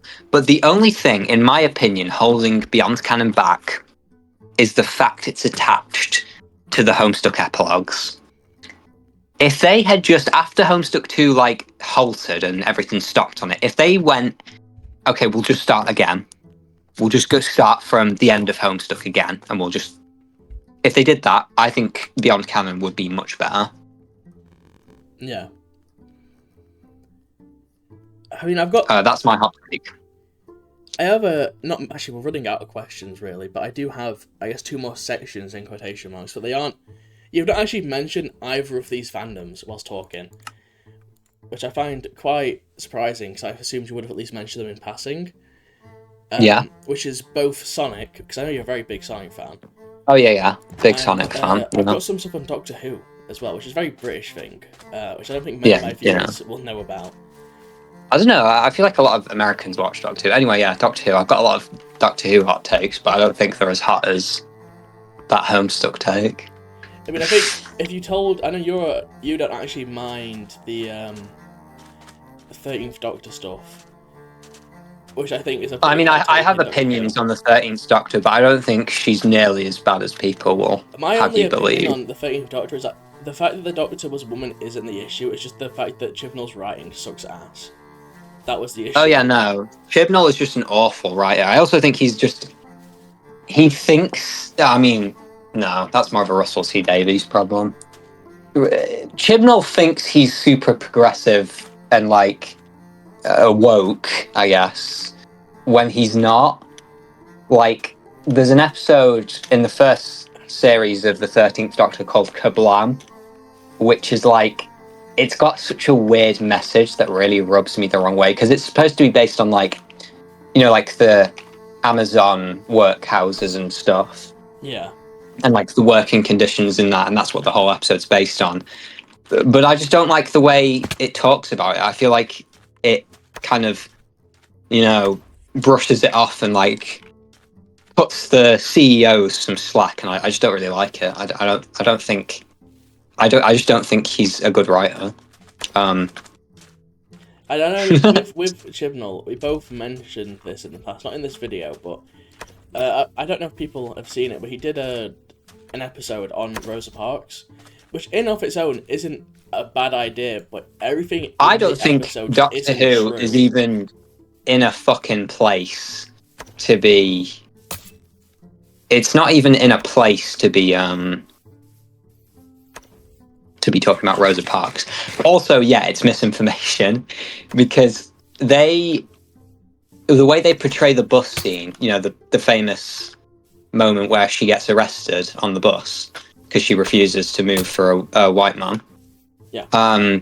They made it seem like it was just like a spur of the moment thing when it wasn't. It was a planned protest, which I think kind of discredits Rosa Parks a lot and like discredits everything she stood for. It discredits the movie, really. Yeah, it discredits the whole thing, and that's why I don't like that episode. I think it's a bad episode. But that wasn't even any of the questions I'd planned. That was just a bit of a rant we went on there. Yeah. I mean, this is pretty. Which is the best Doctor? I guess that's the main question you always have to ask when it comes to Doctor Who. Oh yeah. My favourite Doctor is Peter Capaldi, the 12th Doctor. I think it's got to be 12th or 11th. I think are the best two. The thing is, I would have said 11th was my second favourite, but recently I went back. I say recently, it was probably like last summer. I went back and I rewatched a lot of the 11th Doctor's episodes. I don't like them. I used to love them, but I don't like them anymore. They balance out with some really good ones as well. That's how I view it. No, even the ones that I thought were really good, I didn't like them. Like, I'd done a complete 180. I didn't like them anymore. I mean, it's basically... I think, to be fair, I think 9th to 12th are all really good. Oh, yeah, I think they're all good. I think the show... And this sounds bad to say because it's the most diverse seasons when it comes down to, like, cast. But I do actually think, generally, the show gets worse 13th onwards. Oh, yeah, definitely. I think... The thing is, the 13th Doctor is like the potential series because they had so many good ideas and they just didn't do anything with them. And then obviously 14th barely even counts as a Doctor. It's just 14th Doctor is 3 episodes. By default the worst because it's David Tennant again. 15th, I really like Ncuti Gatwa. I think he's a really... He's a good Doctor, but the actual episodes are just a bit... His episodes are just terrible. I actually think it's like the low point of the series. I think it's some of the worst. If I remember correctly, like a large amount of the episodes are musicals, and that's just a weird thing. Oh no! There were only two. There were only two musicals. It was still strange. I swear there was 3. There might have been 3 actually. Yeah. I think it was the first. I don't remember. Episode, which all put me off. Yeah. So it was the Goblins at Christmas, whatever it was. Whatever they were. Yeah, it was the Goblins one, and then there was the Beatles one.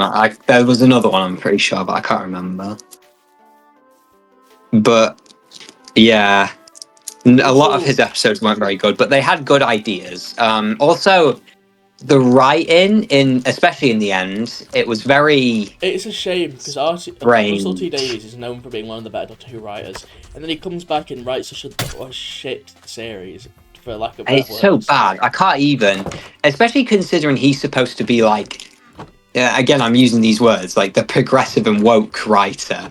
But the last episode that we got was so misogynistic.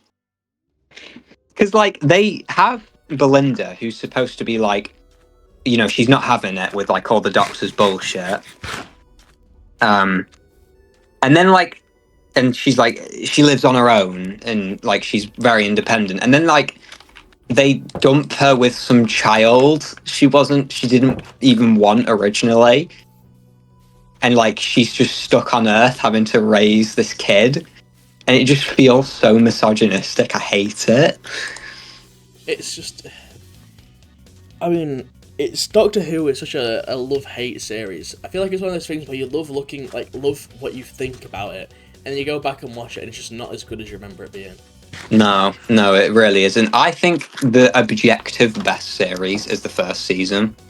I think it's super good. The first season is... modern season, to be clear. Yeah, the first modern season. I haven't seen much Classic Who, so I'm kind of a LARPer, but... I ain't either. I think a lot of Classic Who... Isn't a lot of it lost anyway? Like a larger... Like a lot of the very early Classic Who episodes are gone, yeah. But I love every 12th Doctor episode. I love all of them. There are some shit ones. I think 9th Doctor is the best Doctor, or like one of the best. But you can't have him as number 1 just because he has such a short season in comparison to 12th and 11th. He's my second favourite, though. So I just won't ask that question. Hey, back to where we were. I ask a better question then. Which companion do you think understood the Doctor the most out of like all of the companions for the series? Understood the Doctor the most? Yeah.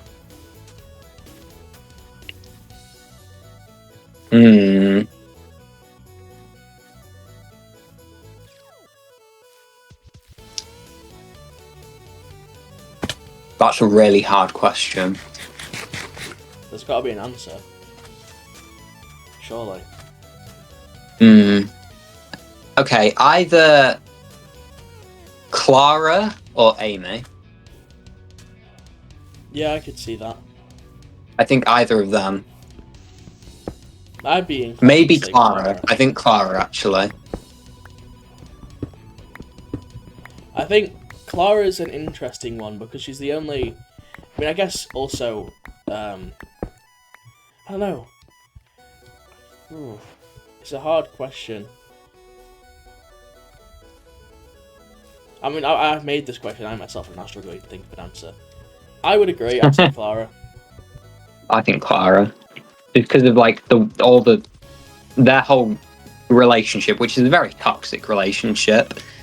I just think they understand each other better than anyone. So yeah. I mean, I feel like this might be a bit of a basic answer, but I guess you could argue for Rose as well. You could argue for Rose just because Rose is like... I disagree. I actually think Rose doesn't understand the Doctor as well as she thinks she does. Because of like the fact she kind of sees the Doctor as like... How do I describe it? She sees the Doctor in this way she kind of wants to see him. I actually would argue Donna understands the Doctor better than Rose does. I guess I was thinking more like specifically Bad Wolf. Oh yeah. Rose. Not necessarily Rose as in like early season. Well, Bad Wolf has been in the Doctor's head, so...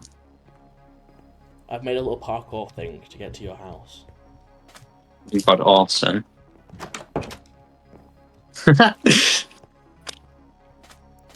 I can't even use it because I'm starving. I've got... actually, I don't have any food. I was about to say I have food, but I don't. We need to get food. This wheat is just to grow. Yeah, a lot of the Doctor Who questions I have, I don't really... I guess it's the basic question of, like, you know, the multi-Doctor episodes where the Doctor meets the Doctor. Yeah. Do you think they actually serve any purpose, or are they more... Sorry. Or are they more, like, just fan service for the sake of giving fans... fan service? Well, it's obviously fan service, obviously, but I think the best ways to do them is, you know, the War Doctor. That was his first episode. I think that was a good way to do it because it was like a whole new story. I don't understand why the 10th Doctor was there. I don't think he even should have been in that episode. Well, he shows up everywhere. I think he's had the most multi-Doctor episodes now. Oh yeah, definitely. I don't think he even should have been in that episode. At all. But like they did that. I think that was probably the correct way to do like a multi-Doctor type thing. I'd be entitled to agree with that. That's pretty much all my Doctor Who questions. I didn't really have many. I feel like we're on that for a while as well. I mean, so that's kind of... I guess there's one other question I could ask, which is linking back to the whole who understood the Doctor the best and which is the best Doctor, and that is which companion. If you could take any companion and any Doctor, who would you pair together for a dynamic? Let me think.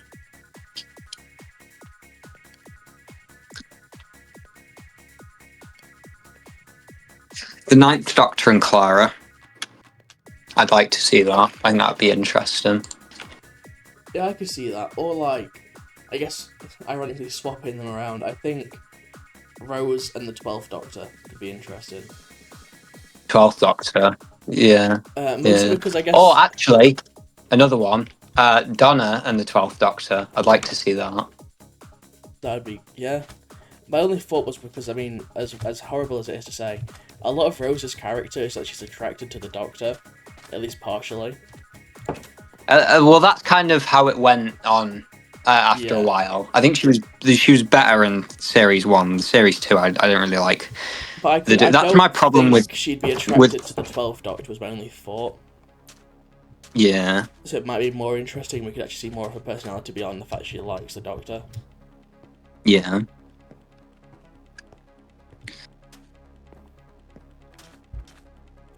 It's kind of my problem with what's it with Martha as well. Her whole character arc revolves around liking the Doctor. I kind of don't really like that.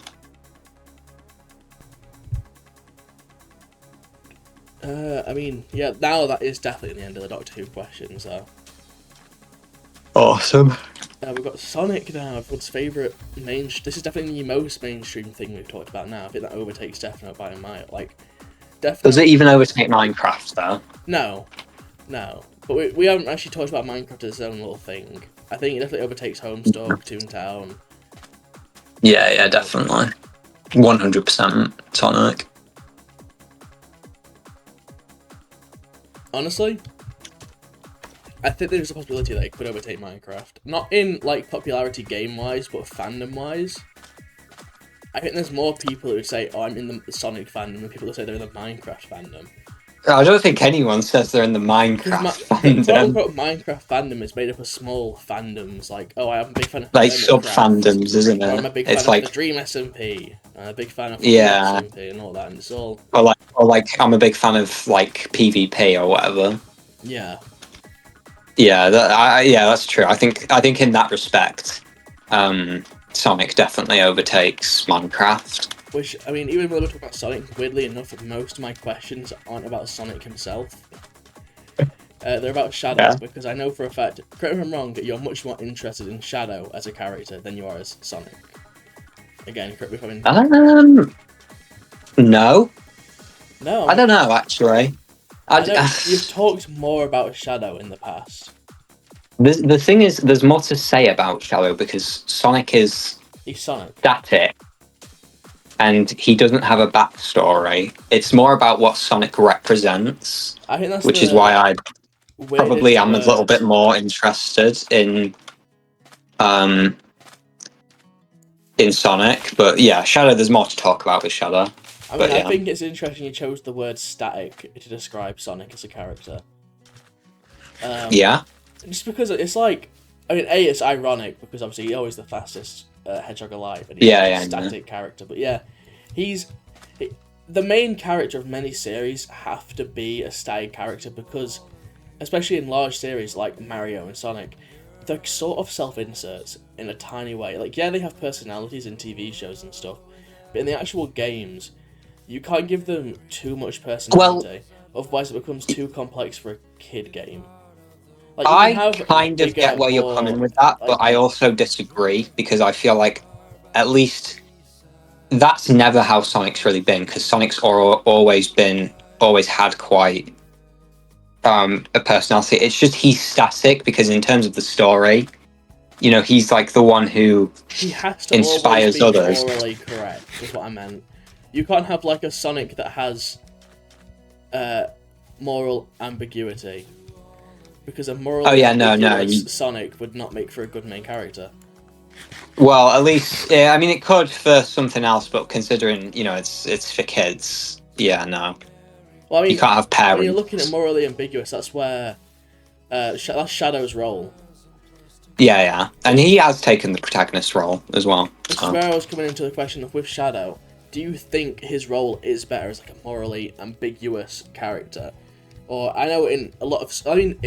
some interpretations of him is more of a heroic character, linking a lot closer to Sonic's alignments, whereas in some versions of him, he's definitely morally ambiguous, and I was wondering which one you prefer as a portrayal of Shadow.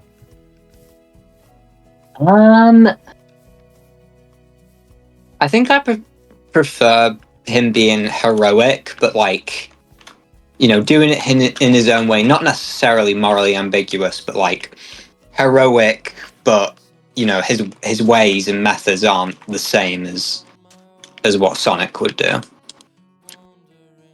If that makes sense. I'm not just sugarcoating. You're saying both in a way. Yeah. I don't really know how to explain it better than that, but like, because Shadow's I don't like evil Shadow, but I do like Shadow being a hero. So I guess the best way of asking it is which Shadow, like out of the games, or I guess you could say, I really like the Sonic Boom portrayal of him. No one will ever say that. No one said no one ever. Which portrayal of Shadow do you think is like the best? Like out of all the games and stuff.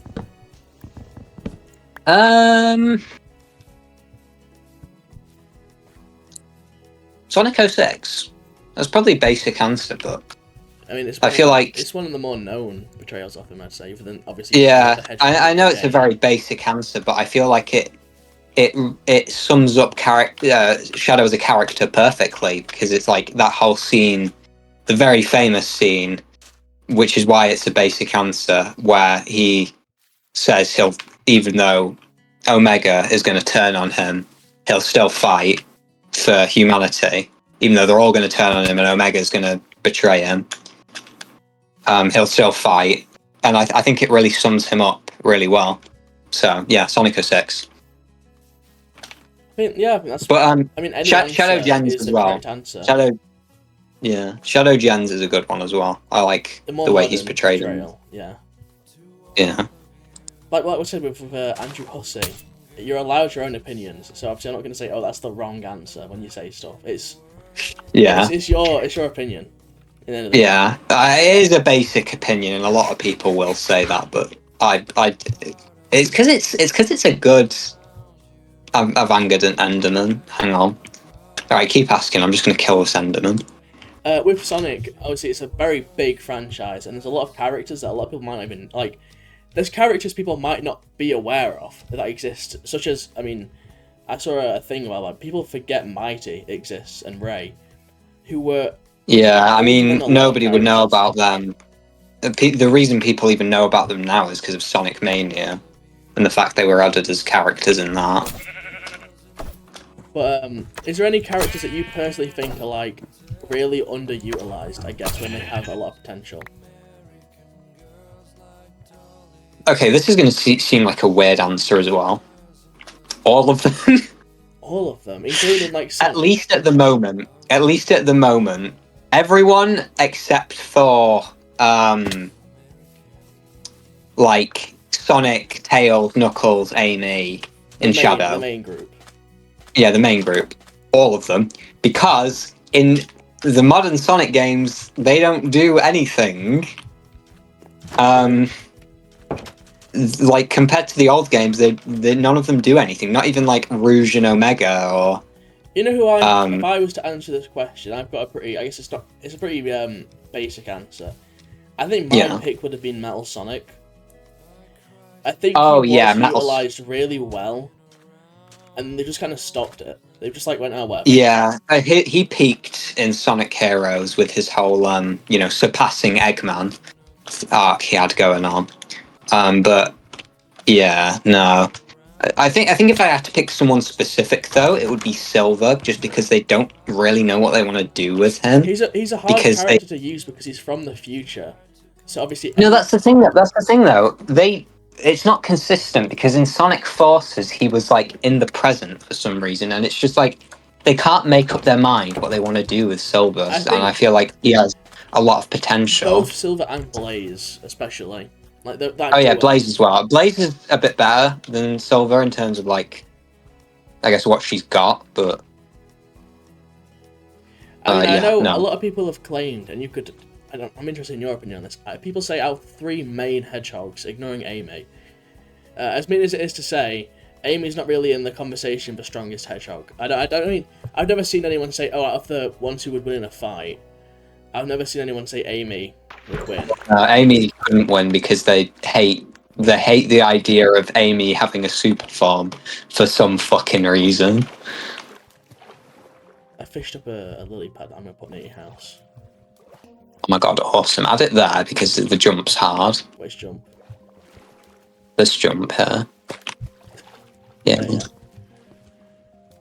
Yeah. I no. guess, I mean, I'll include her, but obviously I don't think you're going to pick her as the answer. Out of, I guess, the 4 main hedgehogs, who do you think would win in a fight? Like a free-for-all fight, I guess, would be a better way of putting it. Do they have Chaos Emeralds? I mean, if they did, that means everyone would, but that makes it really unfair for Amy. Yeah, true. Okay, no Chaos Emeralds then. Shadow, purely because he has like his like inhibitor rings that he can take off, give him more strength. But also, the thing is, I don't really like those kinds of questions where it's like, I mean, I was only if these two superheroes had a fight, who would win? You mentioned, obviously, you brought up Silver as like an underused character. I actually think there's a possibility that Silver could win. And that's why I was asking that question. I think he's a really underutilized character. But I view him as a lot stronger than Sonic. I actually think both Shadow and Silver are drastically more powerful than Sonic in the main games, not including comics. Obviously, Sonic is a completely different maybe. But I feel like Sonic has... He's fast, in terms of, correct me if I'm wrong, the other two can teleport, which is Shadow can only teleport when he has a Chaos Emerald there. Yeah, but Silver can. I think Silver can as well. Sonic can teleport if he has a Chaos Emerald. Well, Silver as well. They can all use Chaos Control. Teleportation is faster than speed, obviously. But this is going to get into a debate about who is the fastest Sonic character, just teleportation out of speed. I don't really want to talk about that, so it's a boring topic. And it's not really okay, well, obviously the fastest is Sonic. Silver is not as fast as Sonic or Silver, but... sorry, Sonic or Shadow, even. Not Silver. And I guess, I mean, you said every character's underutilized, which I guess kind of makes an issue with this next question, is if you could pick one character, singular, to have their own main game, kind of like how the Shadow the Hedgehog game, if that makes sense. Yeah. Who would you pick? I have a few picks. Big, not just because he's my favourite character, because I actually think they could make a good game out of him. You're actually fishing right now, so it's kind of funny. Big, Silver, and Amy, I think they could make good games out of. Yeah, I mean, I don't know. I mean, I don't. It's your opinion, so I feel like sometimes I just add my own little opinion in there, throw it in for fun. Yeah. Acknowledging the fact that you get only one character, so there's obviously like trios or whatnot, like the detective agency. That'd be a cool game. Yeah. But that's only two characters, not one. So just putting it down to one character. I'm quite a big fan of Metal Sonic. I think a Metal Sonic game. I think that's a game. I don't know how they could make a whole game around Metal Sonic, though, is the only thing. I feel like he has to be in the antagonist role. Or like an Eggman game. Or just like a game centered around one of the more villain-esque characters. I feel like if you were going to do that, you could pick like one of the more unused... an Infinite game could even be interesting. I think that could be cool. We know. I don't even like Infinite that much, but I think that could be interesting. I mean, we've talked about this in private before, but I think Infinite is a really good character in a really shit game. I think he's got potential, yeah. Which is, I've said that a lot about things in this video, but he has got a lot of potential. Yeah. I think he's got a really interesting ability, even if it is because of like that thing. What's it called? Whatever it's called, the Phantom Ruby. But I think the fact that it was stated in the game that he's the strongest like adversary at that time is really interesting to me. Yeah, I think an Infinite game could be interesting though. Just like, even if it was just like a game about how he found Phantom Ruby a bit more in detail. Yeah, I mean, I think it was something to do with... I don't know. I just want to know his origins and stuff. I want to know more about him more than that shitty Shadow DLC they had in Sonic Forces that like kind of explained it, but not really. And it just made more questions. We're running out of questions here, actually. Ooh. I'm double checking That's now. okay.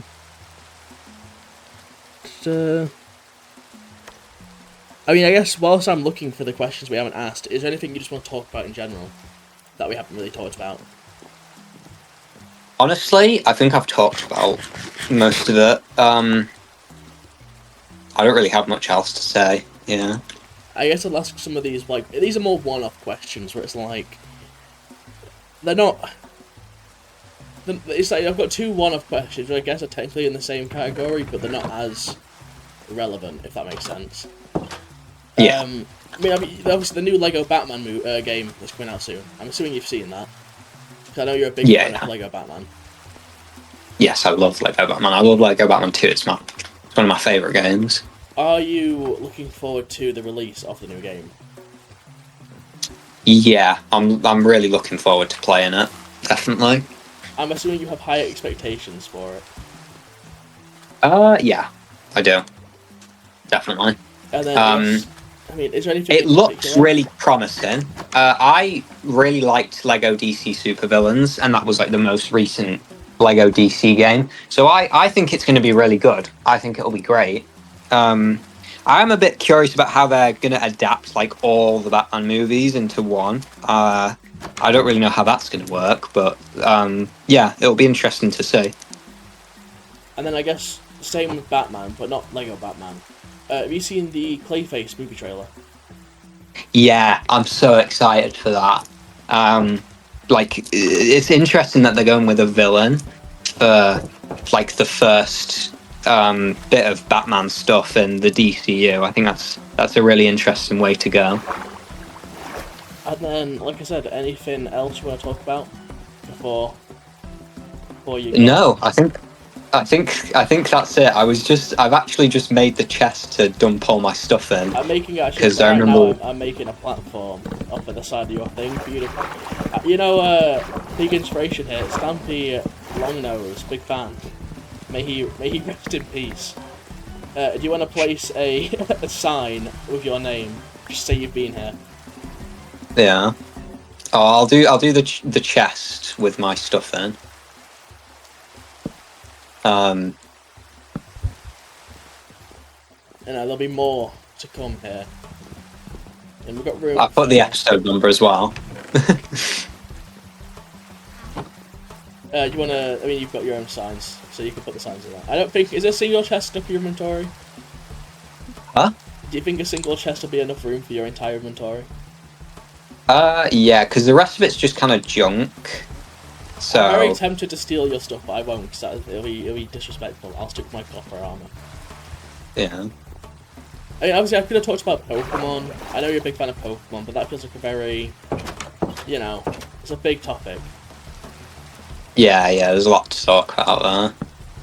But yeah, I guess my final question for you, and this is probably best for you because you know who the next person's going to be, but I'm going to ask you at the end of every episode.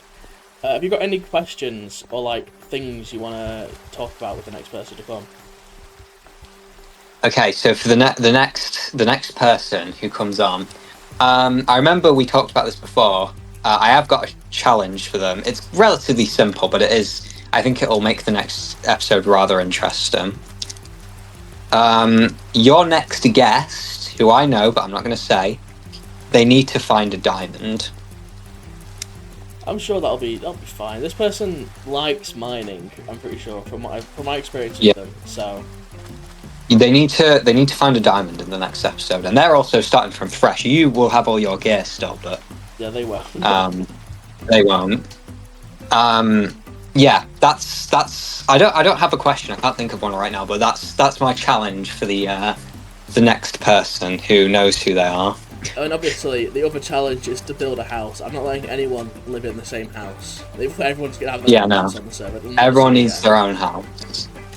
My house is going to stand for all time with nobody your in house it. has been made into a monument because yours is going to have an ever-expanding deck that will have everyone's inventory stuff on every time there's a new episode. Oh, awesome. Oh, wait, hang on. Wait, I need the signs from the chest. I need to put a sign on my house so everyone knows that it's mine. Right, there you go. But yeah, hopefully this was an interesting enough video. Yeah. I've got to get another guest. I've got another guest lined up for episode 2 whenever I make that. So there'll at least be 2 episodes. At least. I have at least 2 guests. Hopefully more. Hopefully people will see this and want to be on, at least in an episode in the future. You know. We'll see. Yeah. I mean, this isn't the next person on, but I've mentioned it in DMs of people. I wouldn't mind getting Lemon on. Lemon, the creator of World Life. Mentioning a lot of people by name here, like Tesco and Cal. I mean, it'd be interesting to get Cal on, but I don't see that ever happening. It could happen. I could ask it. He'll see this. So who knows? Maybe he will. Because I've not really talked to Cal much, so it'd be interesting to actually get to know them a bit better. Get to know them. But I think if that was to happen, you'd probably be there as well. Maybe episode 10. Wink, wink. Oh, maybe. It will be the return of me, and then you can have Cal on, and he can answer all the questions, and I can just fuck around and do shit. I mean, you're the only person to ever open that chest again. But yeah, it'd be nice to get Lemon on, because Lemon... Well, I want to know about World Life and how it was managing that server. And there's some other stuff. But yeah, I mean, there's obviously some people that I'd love to talk to, but I don't really know them well enough to contact them. Yeah. Are we going to do the ending ceremony then? Because I've been told about this, but I don't know how it's going to work. That's a good question. If you want to come stand over here, let me get it ready. Oh god, okay. Just be I'm clear, coming over. You have nothing in your inventory, right? I have, in fact, I'll give you my inventory because I actually have one thing that is kind of valuable. It's a grass block. Oh my god, from the Enderman. I'll actually go in the chat. The rest of my stuff is... I'll just give you the rest of it. There you go. There's the rest of my shit. Oh, so one gunpowder, 1 andesite, 8 dirt. Yeah. Well, you had enough string to make a fishing rod. Shit. Sorry. But yeah, it's a very anticlimactic ending, really. But all that really happened, so I just typed that in. Oh, I've been banned! No! But yeah, that's the end of this. It's not really an episode, I guess this podcast. I don't know what to call it. I don't really know what it's going to be called. The series hasn't got a name yet. I'll think of one when I'm making the thumbnail. I'll think of the episode title right there. Alright, awesome. But yeah, I'll see you around, I guess. I don't know. Bye! Bye!